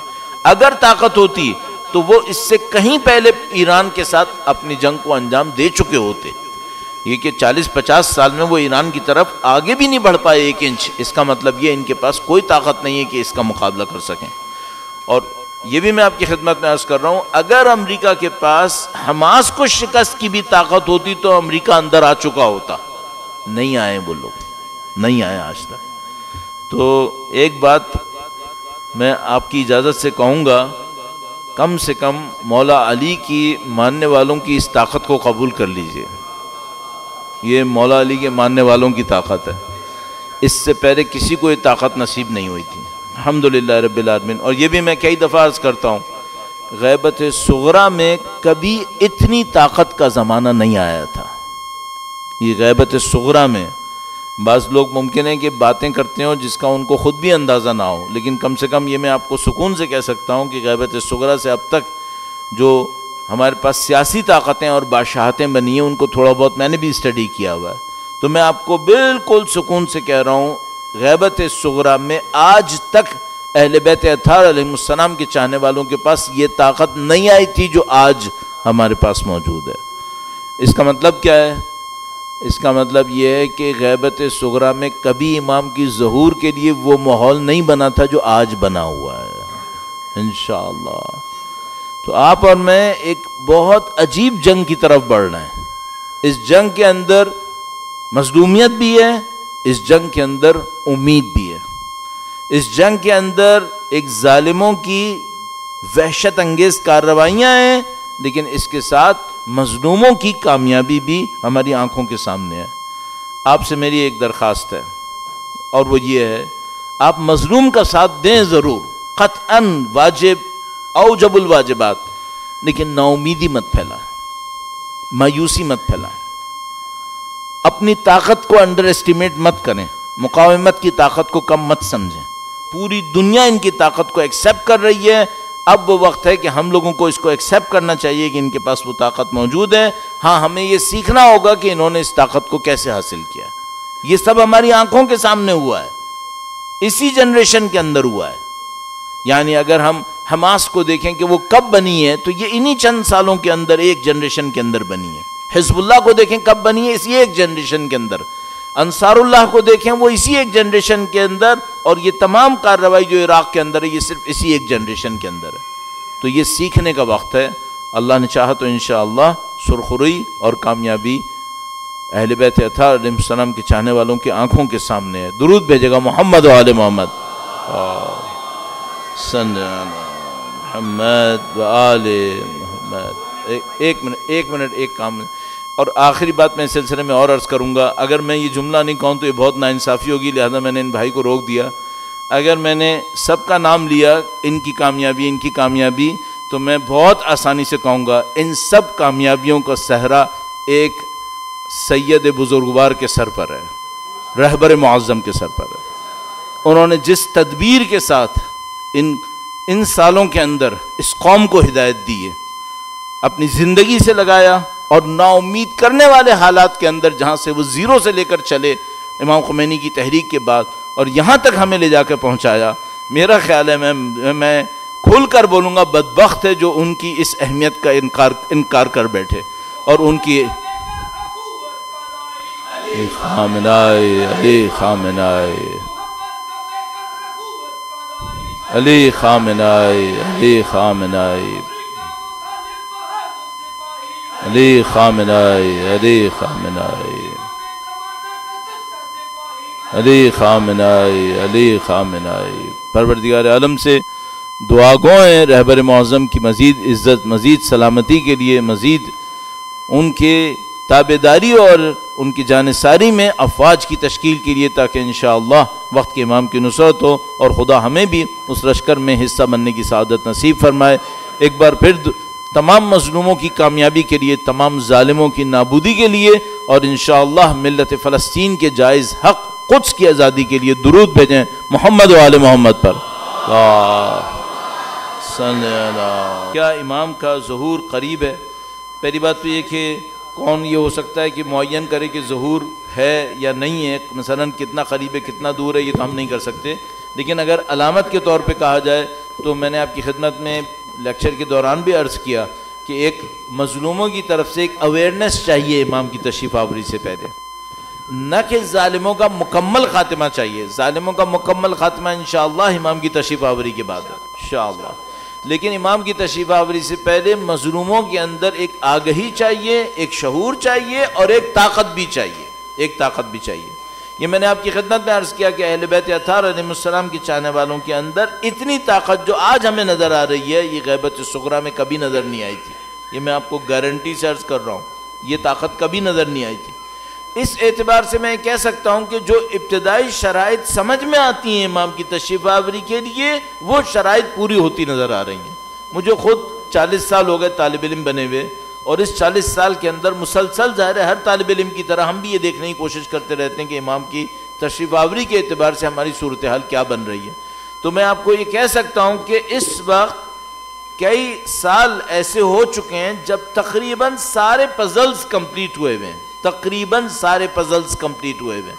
تو میرا اپنے خیال ہے، مجھ جیسے کو کوئی شبہ نہیں ہے، مجھ جیسے کو، کہ ہم لوگ بہت قریب ہیں، بہت قریب ہیں۔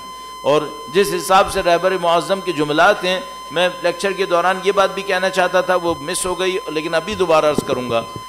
ہم آپ کو جب بھی یہ خواہش ہو کہ آپ کو خالص ترین رہنمائی چاہیے، تو آپ کے پاس آسان ترین کام یہ ہے کہ آپ رہبر کے خطبات اور رہبر کی تقاریر کو غور سے پڑھیں، غور سے سنیں۔ ان کے اندر ایک ایک جملہ ایسا ہوتا ہے جو بعض اوقات کئی سال کی آپ کی پرابلمز کو کھول سکتا ہے۔ تو ان کے جو جملات میں ایک جملہ ابھی چند دن پہلے انہوں نے ارشاد فرمایا، انہوں نے فرمایا کہ ہم چوٹیوں سے بہت نزدیک پہنچ چکے ہیں، یہ وقت تھکنے کا نہیں ہے، یہ وقت نا امید ہونے کا نہیں ہے، ہم چوٹیوں سے بہت نزدیک پہنچ چکے ہیں۔ اور وہ اس کو پہلے ڈیفائن کر چکے ہیں کہ چوٹیوں سے مطلب ان کا، بلندیوں سے ان کا مطلب کیا ہے۔ تو میں آپ کی خدمت میں عرض کر سکتا ہوں، اور کچھ اور شواہد کی بنیاد پہ جو اس وقت بیان کرنا شاید مناسب نہیں ہوگا، وہ یہ کہ میرا خیال ہے رہبر معظم کنونسڈ ہیں کہ وہ وقت انتہائی قریب ہے، انتہائی قریب ہے انشاءاللہ۔ اب یہ سوالات کا ظاہر ہے کہ جیسے ہمیشہ ہوتا ہے، ایک ڈھیر لگ جاتا ہے، اور ہم کچھ وقت تک اس کے جوابات دیں گے۔ اس دوران میں آپ لوگوں کے دماغ بالکل تھک جائیں گے۔ جب تھوڑا تھکنے لگیں گے تو میں 2-4 درود بھجوا کر ایک آدھ لطیفہ سنا کے اس کو فریش کرنے کی کوشش کروں گا، لیکن پھر ایک ٹائم پہ آ کر میں دیکھوں گا کہ نہیں اب یہ بوائلنگ پوائنٹ پر آ گئے ہیں، تو پھر میں وہاں پہ ختم کر دوں گا۔ تو اس سے پہلے میں تھوڑا سا آپ کو ریفریش کرتا رہوں گا۔ درود بھیجے گا محمد و آل محمد،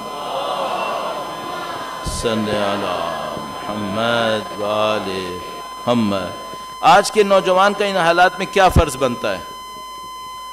جو بھی طاقت ہے، جو بھی طاقت آپ کے پاس ہے پازیٹیو، اس کو فلسطین کے مقاومت کے کوز میں استعمال کریں۔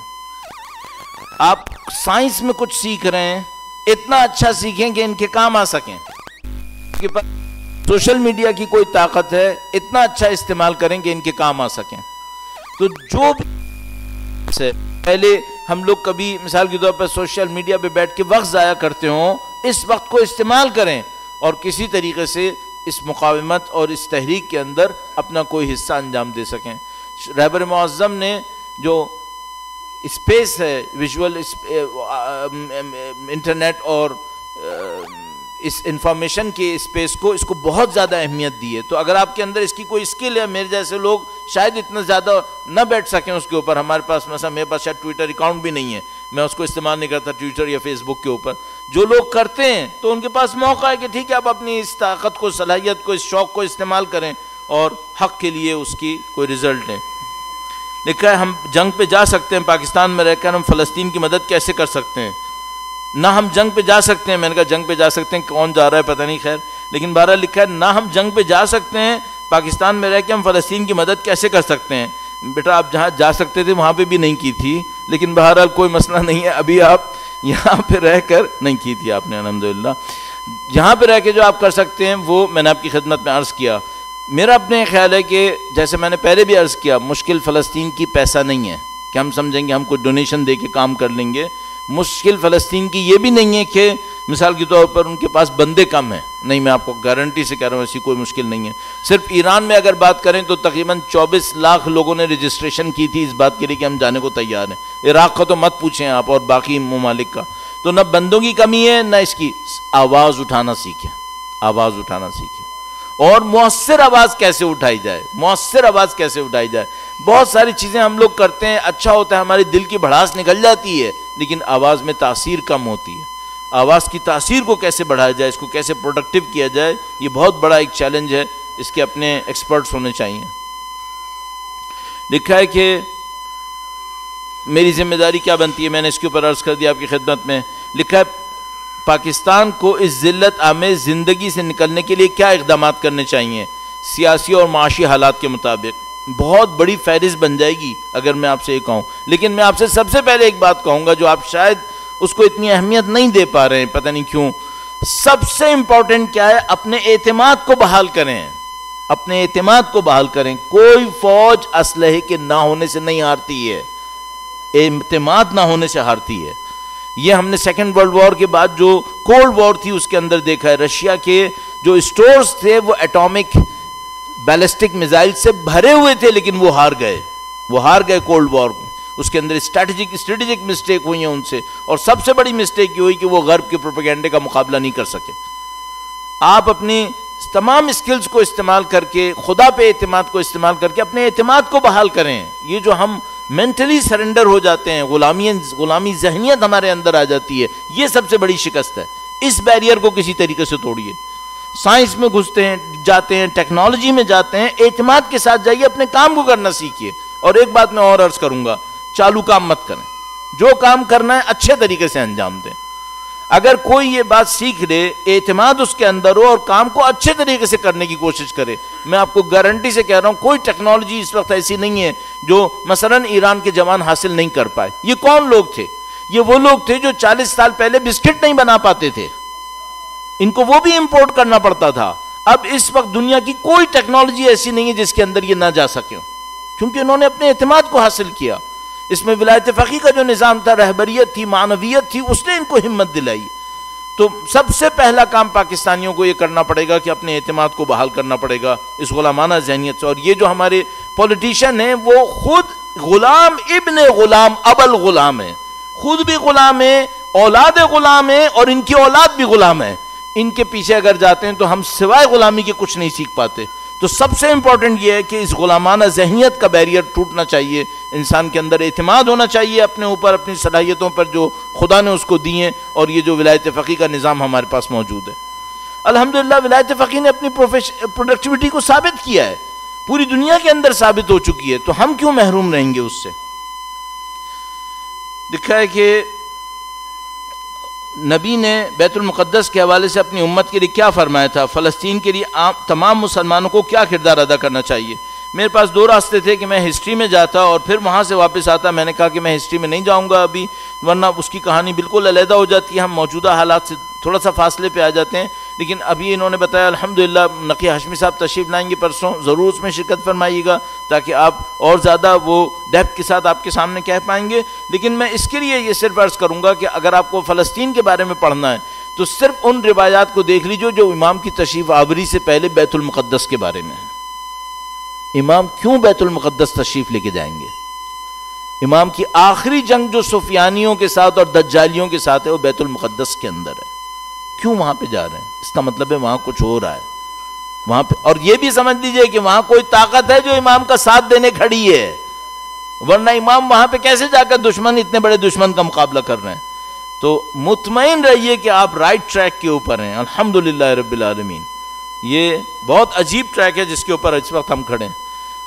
میرا خیال ہے، جو مجھے سمجھ میں آتا ہے، کہ شاید امام کی تشریف آوری سے پہلے مسلمانوں کی طاقت کا محور بیت المقدس ہوگا، اور وہاں سے کھڑے ہو کر امام دنیا کے تمام دجالوں کو اور شیطانوں کو للکار رہے ہوں گے، اور اس کے نتیجے میں وہاں سے وہ آخری مارکا شروع ہو رہا ہوگا۔ کیا چین اور روس اس میں مسلمانوں کا ساتھ دیں گے یا فائدہ اٹھائیں گے؟ آپ کسی سے یہ توقع نہ کریں کہ وہ آپ سے زیادہ مہربانی دکھائے گا، نہیں، آپ سب سے زیادہ مہربان ہوں گے۔ چین اور روس ساتھ دے گا اس وقت جب ان کو ہماری طاقت کا اندازہ ہوا ہے۔ روس کبھی بھی ایران کے ساتھ کھڑا نہ ہوتا اگر ایران کمزور ہوتا۔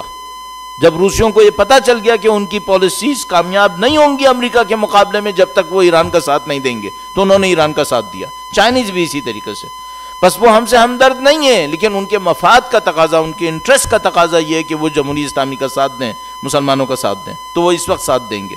لیکن خدا نہ کرے نعوذ باللہ ہم کمزور پڑ جائیں اور کہیں وہ ہمارا ساتھ دیں گے، کوئی ماں سے زیادہ مہربان نہیں ہو سکتا باہر سے۔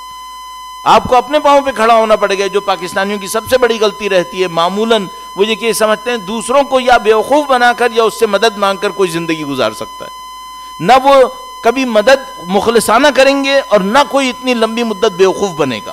آپ کو اپنے پاؤں پہ خود کھڑا ہونا ہوگا اور اس کے لیے اپنی قوم پہ اعتماد کرنا ہوتا ہے، نہ کہ اپنی قوم کو پکڑ پکڑ کے جیلوں میں ڈالتے رہو اور اپنی قوم کے اوپر ہی خود ہی ظلم کرتے رہو۔ قوم پہ اعتماد اس وقت کرنا ہوگا جب حتیٰ وہ آپ کے خلاف بھی کوئی بات کر رہے ہوں، تو جب تک آپ ان کی کرٹیسزم کو قبول نہیں کریں گے اور قوم پہ اعتماد نہیں کریں گے، قوم طاقت نہیں پکڑے گی۔ قوم طاقت نہیں پکڑے گی، آپ بھی ذلیل ہوتے رہیں گے دنیا کے سامنے، بھکاری بنتے رہیں گے۔ یہ دنیا بھر کا فارمولہ ہے۔ ان سب میں اگر امریکہ لڑتا ہے تو اس سے سب سے چین اور روس ڈالر کی طاقت ختم، یعنی اگر ہاں ان کی بات صحیح ہے، میں نے لب لباب سمجھ گیا ہوں کہ امریکہ اگر اس میدان میں کھودے گا، میں نے عرض کیا کہ اسرائیل کے ساتھ امریکہ بھی ڈوب جائے گا، اور امریکہ کا ڈالر والر تو ویسے ہی ختم ہو رہا ہے۔ تو میں آپ کو اس وقت بہت سکون سے کہہ سکتا ہوں امریکہ کے پاس حتیٰ پیسہ نہیں ہے اس جنگ میں کودنے کے لیے، حتیٰ پیسہ بھی نہیں ہے ان کے پاس، بندے تو ہیں ہی نہیں قطعاً۔ اور یہ بھی میں آپ کو بتا دوں اسرائیل کے پاس بھی بندے نہیں ہیں جنگ لڑنے کے لیے۔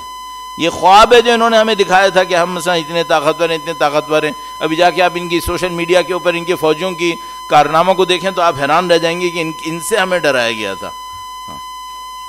درود بھیجے گا محمد و آل محمد پر۔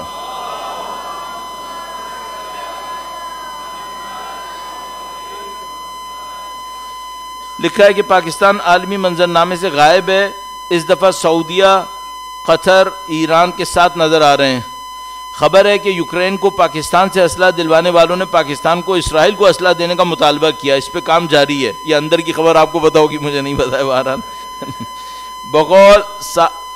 بغیر کیا آپ کو پاکستان عملی میدان میں، عالمی میدان میں کہیں دور دور تک بھی نظر آ رہا ہے؟ میرا خیال ہے نظر آنا بھی نہیں چاہیے تھا۔ کیوں؟ جب آپ اپنی ہی قوم کے ساتھ ایک جنگ میں ملوث ہوں تو آپ کسی دوسرے دشمن کو کیسے للکار سکتے ہیں؟ ہم اپنے ہی اندر ایک مصیبت میں مبتلا ہیں۔ اور یہ بھی میں عرض کرتا چلوں، اسرائیل اور انڈیا دونوں مل کر پاکستان کو کمزور کریں گے، یہ ہم سب کے سامنے ہے۔ اور یہ بھی عرض کرتا چلوں کہ یہ جو حماس کے خلاف میڈیا کا پروپیگنڈا ہے، اس میں شاید 60-70% انڈینز کا ہاتھ ہے، انڈینز کی میڈیا ٹیمز کا ہاتھ ہے۔ اس کے اوپر یورپین یونین کی ریسرچ موجود ہیں، اس کے لنکس موجود ہیں، آپ نیٹ پہ جا کے سرچ کر سکتے ہیں۔ یورپین یونین کی انڈیپینڈنٹ آرگنائزیشنز نے سرچ کی ہے کہ کتنی انڈین بنی ہوئی کمپنیز صرف ایک ایجنڈا پہ کام کرتی ہیں کہ انہوں نے پاکستان کی امیج خراب کرنی ہے۔ تو یہ اس وقت دونوں کا ایک نیکسس ہے، انڈیا کا اور اسرائیل کا، اور اس نے میڈیا کی جنگ چلائی بھی ہے۔ آپ میڈیا کی جنگ کو دیکھیے بی بی سی اور سی این این کے اوپر، کس طریقے سے بی بی سی 2 دن تک بولتا ہے اسرائیل کے حملے کے نتیجے میں ہاسپٹل، اور اچانک چینج کرتا ہے بم دھماکہ۔ یہ دونوں نے یہ کیا ہے، بی بی سی نے بھی اور سی این این نے بھی۔ تو یہ ہم سب کے سامنے ہے۔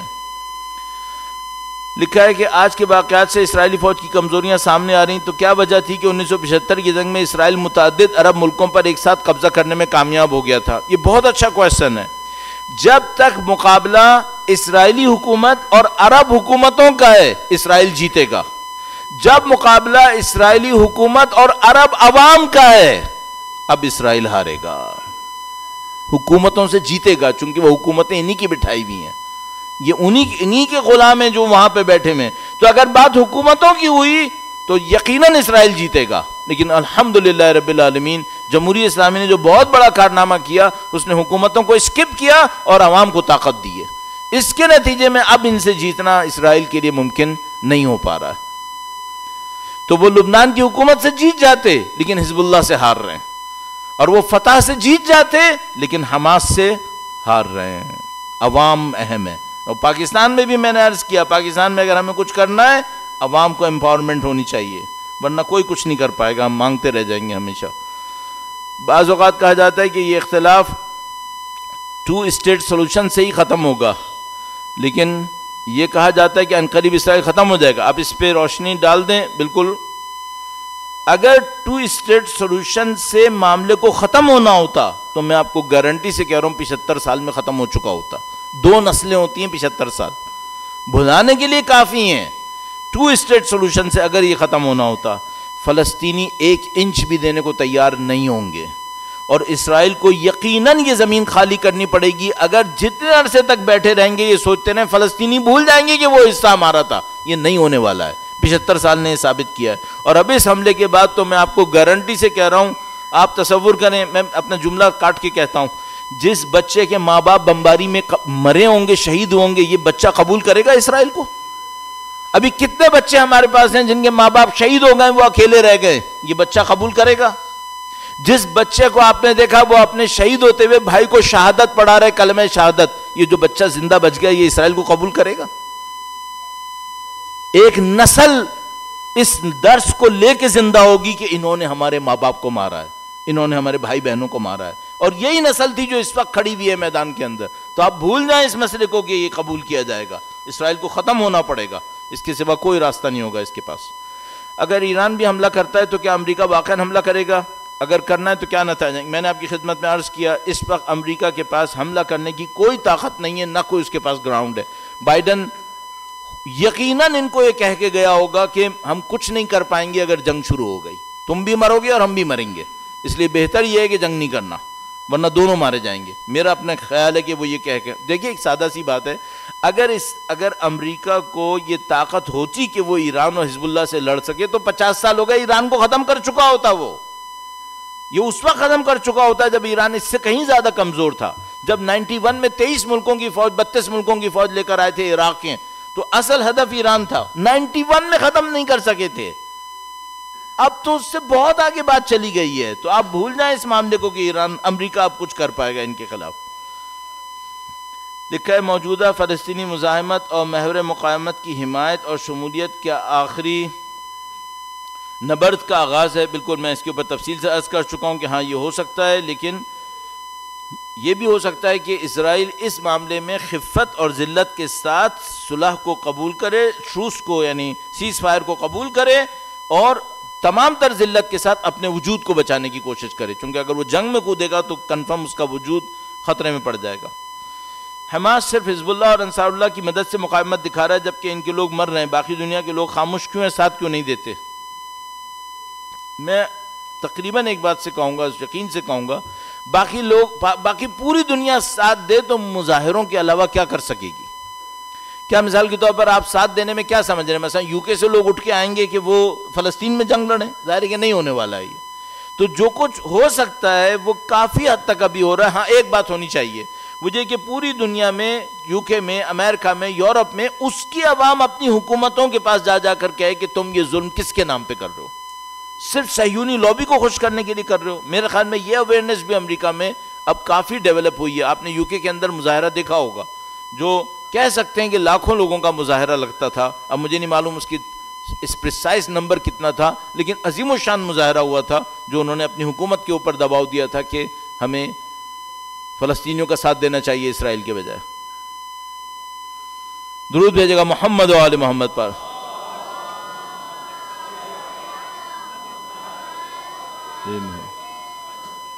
ذرا ایک جملہ سنیے گا.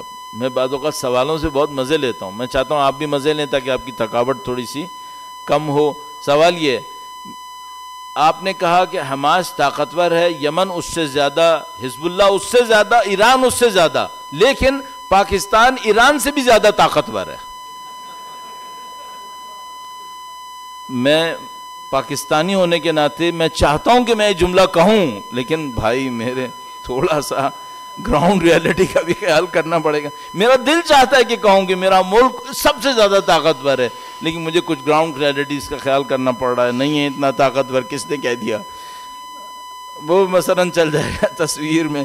لیکن بہرحال میرا دل چاہتا ہے کہ میں کہوں کہ پاکستان اس سے زیادہ طاقتور ہے، لیکن پریکٹیکل گراؤنڈ ریالٹیز میں نہیں ہے. ایک ملک کی طاقت کو ڈیفائن کرنے والی کچھ چیزیں ہوتی ہیں، کچھ پیرامیٹرز ہوتے ہیں. اس میں سب سے بڑا ایک پیرامیٹر آئیڈیالوجی ہوتی ہے، دوسرا پیرامیٹر لیڈرشپ ہوتی ہے. آپ پاکستان کے اندر لیڈرشپ کہاں دیکھ رہے ہیں؟ مشکل ہے. آئیڈیالوجی میں کہاں دیکھ رہے ہیں؟ بہت ساری پرابلم ہے. اسی طریقے سے اور دوسری جگہوں پر. تو یہ ایزمپشن صحیح ایزمپشن نہیں ہے. اللہ کرے کہ پاکستان اتنا طاقتور انشاءاللہ ہو جائے انشاءاللہ تعالی. کیا طوفان قدس کی پلاننگ صرف حماس نے کی تھی یا تمام مظاہرتی گروپ جیسے کہ حزب اللہ وغیرہ اس میں شامل تھے؟ نہیں، میرے خیال میں پلاننگ صرف حماس نے کی تھی. میرا خیال ہے پلاننگ صرف حماس نے کی تھی، اور حماس کے فوجی حصے یعنی القسام بریگیڈ نے اپنی پولیٹیکل لیڈرشپ کو بھی سب کو نہیں بتایا تھا. حماس کی پولیٹیکل لیڈرشپ بھی سب کے سب آگاہ نہیں تھے، بظاہر یہ لگتا ہے. لکھا ہے اگر اس کی پلاننگ میں تمام مظاہرتی گروپ شامل تھے تو صرف فلسطینی اور حماسی کیوں اس سب برداشت کر رہے ہیں؟ میں نے آپ کی وجہ بتا دی، چونکہ یہ حملہ غزہ میں ہوا ہے، غزہ پہ ہو رہا ہے، اور غزہ میں حماس ہے، اور فلسطینی کے جو باقی گروپ ہیں وہ مغربی کنارے کے اندر ہے. مغربی کنارے کے اوپر وہ موومنٹ وہاں سے نہیں ہوئی تھی. لکھا ہے غزہ اور حماس میں کیا فرق ہے؟ اچھا، یعنی یہ بالکل ایسے ہی جیسے کوئی یہ کہے کہ مثلا لاہور میں اور ٹویوٹا کرولا میں کیا فرق ہے. ایک گاڑی کا نام ہے، ایک شہر کا نام ہے. غزہ ایک علاقے کا نام ہے، حماس ایک پولیٹیکل پارٹی کا نام ہے، ایک موومنٹ کا نام ہے. تو دو بالکل علیحدہ چیزیں. صحیح ہے، لیکن جس کسی نے پوچھا ٹھیک ہے، اس کا حق ہے کہ وہ سوال پوچھے. میں صرف اچھا یہ بھی ہے کہ میں سوال کرنے والا یہ نہ سوچے کہ میں اس کی تحقیر کرنا چاہ رہا ہوں. بخدا نہیں، تحقیر نہیں کرنا چاہ رہا ہوں. میں صرف چاہ رہا ہوں تاکہ لوگوں کو تھوڑا سا ریفریش کر دوں. چائے نہیں پلا سکتا تو لیکن کم از کم ہنسا سکتا ہوں، تو اس خاطر میں کر رہا ہوتا ہوں. رہبر معظم نے فرمایا کہ اسرائیل 25 سال بعد نہیں دیکھے گا. اب کتنا وقت باقی ہے؟ کچھ آپ بھی کرو، نیٹ پہ جا کے سرچ کر لو. کتنے مجھ سے کیوں کہہ رہے ہو سارے کام؟ یہ تو آپ بھی کرو. How does Islam define politics? Why Israel colony was made on land of Palestine? یہ پھر دوبارہ ہسٹری میں جانا پڑے گا. پہلا کوشچن ہے کہ اسلام پولیٹکس کے بارے میں کیا کہتا ہے. ولی فقیہ کے نظریے کو پڑھیں. اس کے اندر آیت اللہ مصباح یزدی کی بہت اچھی کتاب ہے ولایت فقیہ کے اوپر. اس میں اس کو بہت نہیں لیں گے. تمہیں جو کچھ کرنا ہے کر کے دکھاؤ. تو وہ اپنے جو یرغمالی ان کے پاس ہیں، اسیر ان کے پاس ہیں، ان کے بارے میں کوئی بات نہیں کر رہے. حزب اللہ کوئی میجر اٹیک نہیں کر رہی. چھوٹے موٹے اٹیک کر رہے ہیں، انوالو کر رہے ہیں، لیکن میجر اٹیک نہیں کر رہے. حماس بھی کوئی میجر اٹیک نہیں کر رہا. اس کا مطلب ہے وہ کیا کہہ رہے ہیں؟ وہ ان سے کہہ رہے ہیں تم اپنا کارڈ شو کرو، تمہیں جو کچھ کرنا ہے وہ شو کرو. بمباری کر لی، وہ ایفیکٹو نہیں تھا. نیکسٹ کیا ہے تمہارے پاس؟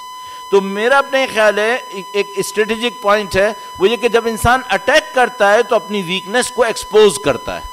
تو جو مقاومت ہے وہ ان کے اٹیک پر ان کی ویکنس کے ایکسپوز ہونے کا انتظار کر رہی ہے. اور دوسری بات ہے کہ ان کو نفسیاتی طور پہ تھکا رہی ہے کہ تم کچھ نہیں کر سکے، تم ساتھ اتنا کچھ ہو گیا، تم کچھ نہیں کر سکے. تو یہ کسی غلطی میں کچھ کر بیٹھیں اور اس کے بعد ان کو سزا اٹھانی پڑے.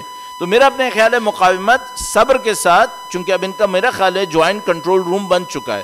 پہلے پلاننگ صرف حماس نے کی تھی، حماس نے پلاننگ کر کے اپنے کام کو انجام دیا تھا، لیکن ابھی تک کی جو اطلاعات ہیں اوپنلی وہ یہ کہ ان کا کوئی جوائنٹ کنٹرول روم بن چکا ہے جس میں مقاومت مل کر اپنے کام کو انجام دینا چاہ رہی ہے، اور سب مل کے صبر کرنے کے اوپر بیٹھے ہوئے ہیں تاکہ وہ ایکسپوز کریں اور اس کے بعد پھر کوئی ریاکشن ہو اور جو بہت سالڈ ریاکشن ہو. انہوں نے فرمایا کہ کیوں ریاکشن نہیں لیتا؟ میں نے آپ کی خدمت میں عرض کیا اس لیے اگر اسرائیل زمینی حملہ کرتا ہے تو مقاومتی طاقتیں جواب دیں گی، لیکن اگر وہ شہری علاقوں پہ بمباری کر رہے ہیں تب مقاومتی طاقتیں کیوں جواب نہیں دے رہی؟ کیونکہ اس سے اسرائیل کی جو کچھ بدنامی ہو رہی ہے وہ اس کا جواب دینے کے لیے کافی ہے. بندے ہر صورت میں شہید ہونے ہیں، لیکن شہید ہونے کے ساتھ نتیجہ بھی ملنا ضروری ہے. تو ایک دفعہ ہم یہ کہتے ہیں کہ ہم کود جائیں اور شہید ہو جائیں، نہیں، یہ کافی نہیں ہے. کود جائیں پلاننگ کے ساتھ اور نتیجہ لے کے واپس آئیں، یہ ضروری ہے. تو وہ اس بات کا انتظار کریں گے. میرا اپنے خیال ہے کہ اگر کچھ ہونا ہوا، میرا خیال ہے زیادہ دیر نہیں لگنی چاہیے، اسرائیل زیادہ دیر انتظار نہیں کر پائے گا.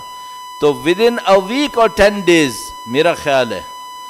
2006 میں جب حزب اللہ کی جنگ ہوئی تھی تو ہم لاہور آئے تھے اور ہم نے یہاں پر کچھ عرائض پیش کیے تھے اور ایک ٹائم دیا تھا کہ ہمارے خیال میں جنگ اتنے دن کے اندر بند ہوگی. اس پہ ہمارا تکا چل گیا تھا. اب پھر ہم ایک تکا چلا رہے ہیں، ہمیں نہیں معلوم یہ چلے گا نہیں چلے گا. لیکن میرا خیال ہے ود ان اے ویک اور 10 days جنگ کا نقشہ ایک نتیجے پہ پہنچ جائے گا انشاءاللہ.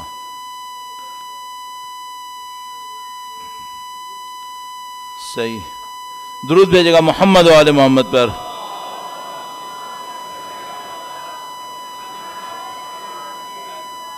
انہوں نے ایک تھیوریٹیکل کویشچن کیا ہے کہ مسجد اقصیٰ کی زیارت کے اوپر کوئی واضح حکم کیوں نہیں ہے. میں عرض کر رہا ہوں اگر میں اس طرح بیک گراؤنڈ میں جاتا رہوں گا ہم بہت اسکیٹرڈ ہوتے رہیں گے. آپ لوگوں کا صبر بھی میں دیکھ رہا ہوں کہ بلاخر ایک حد تک ساتھ دے گا. وہ پیچھے ایک انوائنگ ٹوں پیچھے سے لگی ہوئی ہے, وہ خود بھی ایک مشکل, لیکن بہرحال کسی کے ہاتھ میں نہیں ہے. مجھے بعض اوقات اندازہ ایسا ہو جاتا ہے. ہمارے ملک میں ریلی پروٹیسٹ کیوں نہیں ہوتا, ہمارے علماء خاموش کیوں ہیں؟ اب میں کیا بولوں, یعنی یا تو یہ ہے کہ ہم دکھا نہیں پا رہے, لیکن جہاں تک میری اطلاعات ہیں مسلسل کہیں نہ کہیں کچھ نہ کچھ ریلیز ہو رہی ہیں, مسلسل علماء بیان دے رہے ہیں. کون کہہ رہا ہے کہ خاموش ہے؟ مجھے سمجھ میں نہیں آ رہا کون خاموش ہے. مسلسل تو میں بیانات سن رہا ہوں علماء کی طرف سے اور آپ کے شہر کے اندر بھی, تو مجھے احساس نہیں کون خاموش. بار بار ایک سوال آ رہا ہے ہم کیا کر سکتے ہیں, میں اس کے جواب میں عرض کر چکا ہوں. لکھا ہے ایران نے جو بلیک جھنڈا مشہد میں دوبارہ لگایا ہے, دوسری بار لگایا اور یہ کہا کہ ہم اٹیک کریں گے اور بدلہ لیں گے. اس کا کیا اس کا مطلب کیا ہے؟ مطلب یہ کہ دشمن کو یہ بتانا ہے کہ اگر تم ایک باؤنڈری کو کراس کرو گے ریڈ لائن کو, اس کے بعد بچنے کے لیے کوئی گنجائش نہیں ہوگی. وہ ریڈ لائن 2 ہیں. نمبر 1 غزہ پہ گراؤنڈ انویژن جس کے اوپر مقاومت کیلکولیٹڈ کام کرے گی. دیکھیں ایک بات میں آپ کی خدمت میں ضرور عرض کروں, اس کو ذرا تحمل سے سنیے گا. مقاومت میں ایک خوبی ہے, یہ اپنا گراؤنڈ دوسروں کے ہاتھ میں نہیں دیتے, اپنا فیصلہ اپنے وقت پہ کرتے ہیں. یہ بہت بڑی خوبی ہے. مثلا جب انہوں نے شہید قاسم سلیمانی کو شہید کیا تو وہ یہ سوچ رہے ہوں گے امریکنز کے ایرانی ودن فیو آورز جواب دیں گے. ایرانیوں نے ٹائم لیا, انہوں نے کہا نہیں ہم اپنی کیلکولیشن پہ جواب دیں گے. آپ نے دیکھا حزب اللہ نے کہا کہ ہم جواد مغنیہ کا عماد مغنیہ کا بدلہ لیں گے لیکن اپنی کیلکولیشن کے حساب سے لیں گے. نصر اللہ سید نے یہ بھی کہا کہ اگر ہم چاہتے تو قاسم سلیمانی کی شہادت کے بدلے میں امریکن جنرلز کو اڑا سکتے تھے. انہوں نے کہا ہم یہ کر سکتے تھے لیکن یہ بہت کم قیمت ہوتی اگر ہم یہ لیتے. تو انہوں نے عماد مغنیہ کے لیے اور جواد مغنیہ کے لیے بھی یہ کہا کہ ہم یہ کر سکتے تھے لیکن ہم نہیں کریں گے, ہم اپنے ٹائم کے اوپر لیں گے. اور ابھی آپ نے دیکھا کہ چند دن کل یا پرسوں انہوں نے ایک اور بدلے کی بات کی جو انہوں نے 21 میں شہید ہوئے تھے. تو وہ اپنے ٹائم کے اوپر اپنا کام کرنا چاہیں گے اور یہ بہت بڑی کوالٹی ہے. اس میں دیکھیں اس کوالٹی میں ایک خوبی ہے. اس کوالٹی کا راز کیا ہے؟ ایک دفعہ لیڈرز پبلک کے پریشر کے اوپر فیصلے کرتے ہیں. ان کے لیڈرز پبلک کے پریشر پہ فیصلے نہیں کرتے.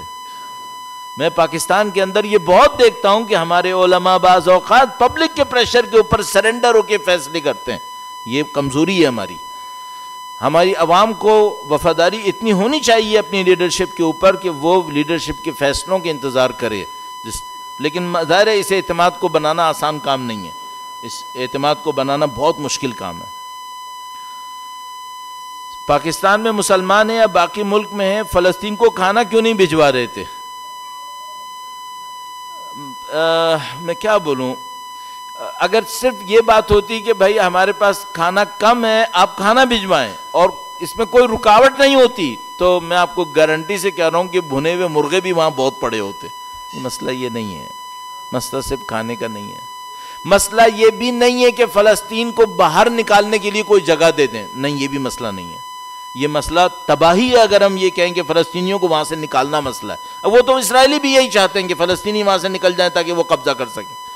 مسئلہ یہ ہے کہ وہاں مقاومت کو اتنا مضبوط کرنا ہے کہ وہ وہاں پر اسٹینڈ کر سکیں. اور اس میں رکاوٹ بنی ہوئی ہے رفح کی کراسنگ. رفح کی کراسنگ کو کھولنا پڑے گا, مصر کو اس کو کھولنا پڑے گا, چاہے اسرائیل ناراض ہو یا نہیں ہو. چونکہ اسرائیل نے اس سے کہا تھا کہ اگر تم رفح کی کراسنگ کھولو گے تو ہم ٹرکس کے اوپر بمباری کریں گے. تو مقاومت کو, مصر کو یہ سمجھانا پڑے گا پریشر کے ذریعے سے کہ تمہیں سرنڈر کرنا ہے, رفح کی کراسنگ کو کھولنا ہے تاکہ وہاں سے مدد آ سکے. آج میرے خیال میں جمعے کا دن ہے, اس میں بھی میں آپ کی خدمت میں عرض کروں گا, میرا خیال ہے زیادہ سے زیادہ 2 یا 3 دن میں رفح کی کراسنگ کھلنی چاہیے. میرا اپنے یہ خیال ہے. ہمارے پاس مصر نے ایک جملہ کہا تھا کہ ہم روزانہ 20 ٹرک الاؤ کریں گے, 20 ٹرالرز, لیکن انہوں نے ایکسیپٹ نہیں کیا. کہ نہیں $20 کچھ بھی نہیں ہوتا اس اتنی بڑی آبادی کے، تو وہ انتظار کر رہے ہیں کہ یہ پورا کھولے تاکہ کئی ہزار ٹرالرز جو وہاں پہ ویٹ کر رہے ہیں وہ اندر جا سکیں. یہ میرے خیال میں 2-3 دن کے اندر ہو جانا چاہیے، میرا خیال ہے. درود بھیجے گا محمد و آل محمد.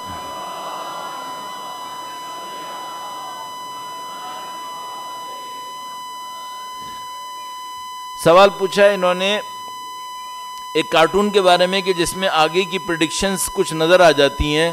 اب ظاہر ہے میں اس کا بالکل فیلڈ بالکل علیحدہ ہے، اس کے اوپر بات کرنے کی فی الحال ضرورت نہیں ہے، کسی اور موقع پہ ہوا تو عرض کر دوں گا. لکھا ہے کہ بین پاکستانی قوم یا مملکت ہماری اسٹانس کیا ہونا چاہیے باوجود اس کے کہ اسرائیل نے UN کی جورسڈکشن کی خلاف ورزی کی ہے. پاکستان کو چاہیے کہ اسرائیل کو ہر صورت میں یہ کہے کہ تمہارا وجود بھی غلط ہے اور جو کچھ تم نے کیا ہے قبضے کرنے کے اندر 1948 کے بعد وہ سب کا سب غلط ہے، اور جو ابھی بھی کر رہے ہیں وہ بھی غلط ہے. اسرائیل آکوپائڈ فلسطین پہ حملہ کر دیا. And at least what should be our role in this conflict؟ میں نے کئی دفعہ اس سلسلے میں عرض کیا. لکھا ہے زینبیون مقاومت میں کس نظر سے دیکھی جاتی، بس انہوں نے لکھا ہے یا تھی نہیں لکھا. اور زینبیون اسرائیل کے خلاف کیا کچھ کر سکتی ہے اگر انہیں حصہ دیا جائے، اور ان پر اتنے اعتراضات کیوں ہیں، کیا وجہ ہے کہ ان کا وجود ہضم نہیں ہوتا ہے. ہاں یہ ایک علیحدہ کوشچن ہے کہ مثال کے طور پر جو لشکر بنے تھے شام کے اندر ان کی نیچر کیا رہی، آیا وہ اسٹیبل رہے اور یا ان کا وجود باقی رہا یا وہ ڈیزالو کر دیے گئے. اس کے اوپر میرے خیال میں کوئی انسائڈر رپورٹ لانی پڑے گی، میرے پاس اس کے اوپر واضح معلومات نہیں ہے. آخری سوال اس سلسلے میں، پاکستان میں اتنے زیادہ انقلابی دعوے دار لیکن پاکستان میں حزب اللہ، حماس، یمن اور عراق کی طرح مزاحمتی گروپ کیوں نہیں ہیں؟ شکر کرو کہ ابھی ہم لوگ ملیٹنسی کے اس لیول پہ نہیں آئے ہیں. یہ میں عرض کرتا چلوں، یہ سننے اور کہنے کو بہت اچھا لگے گا آپ کو، لیکن آپ نے جن ملکوں کے نام لیے ہیں وہ داخلی جنگوں کے اندر آخر کے اوپر پہنچ گئے تھے تب یہ کام ہوئے ہیں. مثلا ظاہر لبنان کا نام لیا ہے، فلسطین، یمن اور عراق، یہ وہ سب ملک ہیں جن کے اندر سب کا سب نظام ختم ہو گیا تھا، یا حتیٰ شام. تو ابھی الحمدللہ پاکستان کے اندر سول وار کی وہ کیفیت نہیں ہے، کچھ نہ کچھ ادارے اپنی جگہ کے اوپر باقی ہیں. آپ یہ نہ سوچیں کہ ہمیں مضبوط ہونے کے لیے پہلے وہاں تک پہنچانا ہے، نہیں، اس سے پہلے آپ اپنے آپ کو مضبوط کریں. آپ اپنی آئیڈیالوجی کے ذریعے سے، اپنی لیڈرشپ کے ذریعے سے اور اپنی اسکلز کے ذریعے سے اپنے آپ کو مضبوط کریں. اس کے اوپر ہم کئی دفعہ عرض کر چکے ہیں، آپ نے بہت صبر و تحمل دکھایا. پروردگار انشاءاللہ قبول فرمائے اور انشاءاللہ ہمیں مظلوموں کا ساتھ دینے کی سعادت نصیب فرمائے. درود بھیجیں محمد و آل محمد پر.